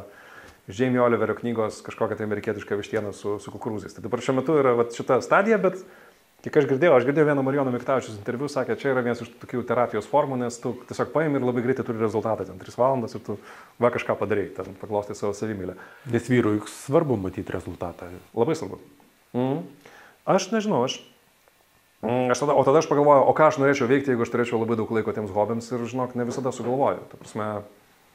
O vaikystėje jau būtų kažkokių tai būrelių? Aš buvau tiesiog labai geras moksleivis, kuris turėjo gerus pažymius praktiškai iš visko. Bet labai anksti atsirado ta muzika, tai aš 14 metų jau, sakau, atsidūriau radio stoty, kur ten viskas jau pradėjo, visas laisvalakis pradėjo darytis apie tai. Tai jo, aš neturiu, aš žinau, kad aš nebūčiau ekstremalaus sporto koks nors fanatas, nes, nežinau, nemėgstu aukščio, tiesiog nemėgstu, man ten džiaugsmas didžiulis ant kažkokio tai rato pasisukti arba ten nuvažiuoti nuo amerikietiškų kalnelių niekada nebuvo, tai aš neįsivaizduoju savęs, nežinau, šokinėjančio su guma arba su parašiutu. Greičiausiai tai būtų vienaip ar kitaip susiję žinau, vienaip ar kitaip tai būtų susiję su, nežinau, gal su rašymu, su dar kažko, gal kokią knygą parašyti. Bet jinai irgi turbūt būtų apie muzikinį Lietuvos gyvenimą. Tai... O ką aš žinau, gal viskas apsivers aukštinkojom ir po 3 metų aš ten užsirašysiu į podų žiebimo kažkokius tai kursus ir išvažiuosiu ten gyventi švenčionėlius, tu niekada nežinai. Tarp kitko, tokių istorijų aplinkui labai daug, žmonės, kurie gyvena intensyvų gyvenimą. Ir aš manau, kad tavo irgi yra intensyvus, nes tu turi daug visokiausių ir kūrybinių projektų, renginių, partnerių, taip toliau, bendravimo daug. Žinok, gana dažnai jie tiesiog paskui staiga, nei iš to išgirsti, kad žmogus labai laimingas, įsikraustė ten į Biržų rajoną, sėdi savo. Gali būti, bet šalia to, arba kad tai neįvyktų, aš turiu kur nuleisti garą. Aš nueinu, pažaidžiu badmintoną, išsilieju ten, išsirėkiu ir vėl einu valdyti renginių. Aš labai norėčiau, žinoma, bet problema su manim, kad aš, pavyzdžiui, turiu, čia nepaslaptis, aš gulėjau ligoninėje ne vieną kartą, aš turiu gana nemalonės kelias stuburų išvaržas ir, pavyzdžiui, mano sportuoti galimybės irgi yra labai ribotos, aš net krepšinio negaliu žaisti. Tai lakstymas ir taip toliau, ten toks aš galiu lankyti baseiną, kuriam reikia surasti laiko ir ne visada būna, ten dar kažką. Tai jo. Būtų smagu žaisti tenisą, taip toliau, bet ko gero man tai nelabai galima. Bet kas laimėjo Žalgiris ar Wolves, žinai? Nes turiu kaimyną, kuris žiūri Eurolygą ir tai yra... Kas Žalgiris ar Wolves? Čia ta šviežia istorija pakankamai, kur Wolves laimėjo, bet aš tai žinau, iš televizijos žinių. Nes aš pasižiūriu kiekvieną televizijos žinias, tai tuos esminius dalykus žinau. Bet Eurolygą mes žiūrim su kaimynais, kurie ten susirenka, ten, žinai, geriam arbatą, valgom keptą duoną, žiūrim, ten keikiamės. Tai iš ten aš žinau, bet jeigu man reikėtų vienam atsisėsti namie, įsijungti ten krepšinį ir žiūrėti jį 1,5 valandos, aš ko gero nežiūrėčiau. Aš žiūriu pasaulio futbolo čempionatus, nes futbolas mano vaikystėje buvo tas, aš ten kolekcionavau pašto ženklus su futbolu, žinojau visas futbolininkų pavardės ir ten taip toliau. Bet paskui kažkaip viskas vis tiek nuėjo į muziką ir tai yra toks pagrindinis kažkoks užsiėmimas, kuris tuo pačiu hobis, bet tuo pačiu ir darbas. O kada, Ramūnai, paskutinį kartą pirkai bilietą į koncertą? Tai būna tik užsienį. Tai būna užsienį ir aš tau galiu netgi tiksliai pasakyti, kada tai paskutinį kartą buvo. Tai buvo prieš COVID, nes nuo to laiko, kad klausytis kažkokio tai koncerto aš į užsienį nekeliavau. Ne. Tai prieš COVID. Tai buvo, keli kartai buvo. Rolling Stonesai Berlyne, labai norėjau pamatyti ir ten keliavom su žmona. O pats paskutinis buvo Londone, klube Vortex, kuris yra džiazo klubas talpinantis 100 žmonių, atrodo kaip valgykla, ten ant scenos yra, ten yra skylė lubose ir varva į kibiro vanduo pro stogą, bet ten groja patys kičiausi britų džiazo muzikantai ir ten dainavo tokia Norma Winston, kuriai tuo metu buvo gal 80 metų, jinai yra visiškas vokalo monstras, jinai yra visiškai neįtikėtina džiazo dainininkė, mano žmona labai norėjo ją pamatyti, daug metų aš medžiojau, kur galima ją būtų pamatyti, pamatėm ten. 15 svarų už bilietą, nuostabus visiškai koncertas ir labai. Bet Lietuvoje dažniausiai, tai tu eini dėl darbo ten, arba kažkokią reportažą daryti, arba ten pasiklausyti koncertą, kad paskui padarytum radio laidą ar dar kažką, tai ne, man kažkaip mokėti už bilietus, netenka. O kuris tas vienintelis koncertas gyvenime padarė patį ryškiausią įspūdį? Žinok, tai čia reikia žiūrėti arba... nėra to vieno, tame ir reikalas. Rollingus labai norėjau pamatyti ir galvojau, čia jau paskutinis kartas. Ir man labai patiko, ką tie seniokai daro ant scenos, su savo visą energiją, su visą atmosferą, taip toliau. Gal pats vienas svarbiausių yra, kai aš mačiau grupę Rondo, kai man buvo 7 metai ar kažkiek ten Kaune Vytauto parke, nes man ten labai žavinga atrodė. Čia gal pirmas kartas, kai aš gyvai mačiau tą grupę, kur ten dainavo tas dainas, ten Margarita, žinai, Uoga Sauja, visa kita, ten estradai ir tai visą tai atrodė be galo kieta, tu įsivaizduok, žinai, tu čia berniokas iš Partizanų gatvės, iš tokio gana vargano rajono Kauno ir čia gražiai apsirengę dėdės su gitarom, iš kur kažkokie laidai tenai driekėsi, nežinau, pajungti, nepajungti, ten spalvingi ten tie kostiumai ir taip toliau. Tai tas koncertas labai įsiminė iki šiol. O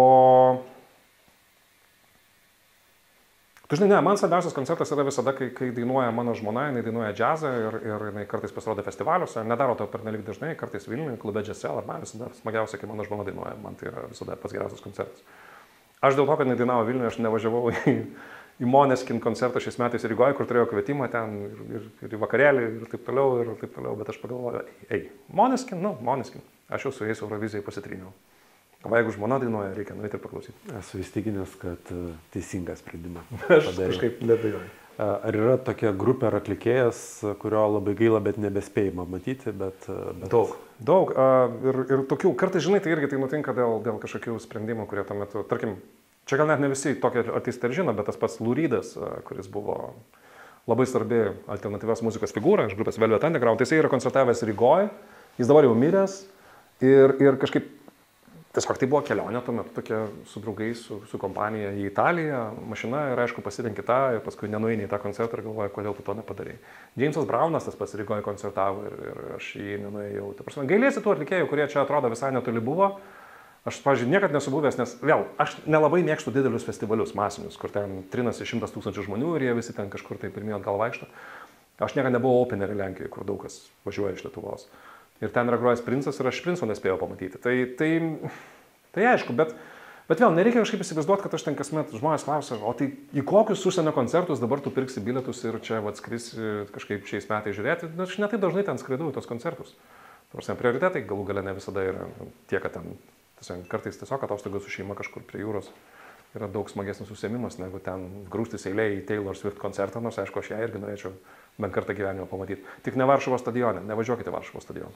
Kodėl? Klaikiai akustika, aš ten buvau AC/DC koncerte, ten buvo neįmanoma suprasti, ką groja grupė ir kiek aš girdėjau kitų žmonių, kurie po to ten vyko į tos koncertus, nusako tas pats, ten klaikiai aidi, tiesiog tas stadionas yra nesutvertas koncertas. Taline geriau? Taline geriau. Taline aš buvau, aš mačiau ką, aš Taline mačiau, aš Metallica mačiau Taline, Robbie Williamsą, Madonna, ne, Taline geriau. Beje, kalbant apie arenas ir stadionus, tai yra vienas toks mini jaukus stadionėlis, pavadinkim, Kopenhagoje Tivoli atrakcionų parkas, į kurį atvažiuoja neretai pirmo ryškumo žvaigždžių. Ir ten Džonsas atliko savo nuostabų koncertą, užkrito vardas, kur The Voice komisijoje sėdi Tomas Džonsas. Tomas Džonsas. Jis ir Kaune buvo. Tikrai? Aš su juo telefonu esu kalbėjęs su Tomu Džonsu. Nuostabu, kaip kad maestro Pavilaitis savo laiku taip švariai dainuodavo. Žinai, kai vyksta koncertas, organizatoriai dažniausiai turi tą atokvėpę minutę. Tai aš nueini ten, kad ir kelis kilometrus, taip švariai dainuoja, viskas girdis. Kitas atlikėjas užlipa jauną pro šalį. Tai va, Džonso koncertas man padarė nuostabų įspūdį. Daug metų, bet balsas skamba nuostabiai. O klausyk, kai tu organizuoji koncertus ir renginius ir kvieti ten kažkokios atlikėjus, man labai patiko tai, ką tu dabar pasakei, dabar aš prie tavo žodžių prisikabinsiu. O žiūrėk, kartais sakai, būna, kad pjauna pro šalį ir taip toliau. O jeigu užsakovas labai nori atlikėją ir labai mėgsta jo dainas, bet tu žinai, kad atlikėjas pjauna pro šalį, bet užsakovai gerai. Ir visi, kurie susirinko, jiems nesvarbu, ar pro šalį ar ne pro šalį. Tu esi tas snobas, kuris galvoja, bet čia ne kokybė, čia negerai, čia taip neturi būti. Aš už kokybę ir aš už edukavimą, galiu klientą edukuoti tiek, kiek turėsiu kantrybės, o jos turiu labai daug ir dar galvoju, kad užsakovas, kai kviečia atlikėją, turi galvoti visų pirma ne tik apie save, bet ir apie visus žmonės. Tai visi turi pasimėgauti ir išsinešti kažką gero ir malonaus, bet tai yra kokybė. Buvau paruošęs vos 10 klausimų ir pergyvenau, galvojau, Ramūnas tokia greita kalba, aš galvoju, mūsų pokalbis tas truks vos 15 minučių, bet turėjom gerą, įdomų, prasmingą laiką apie muziką. Gal įdomus mums, žinai, ta prasme, žiūrintis jau gal išsijungia ties 25 minutės, sako, ką jie ten taip ilgai plepa. Kas čia žino, o jeigu jums buvo įdomu ir patiko, pasidalinkit, uždėkit laiką, įrašą pamatys daugiau žmonių. Ačiū Jums, ačiū tau, Ramūnai. Ačiū. Dėkui.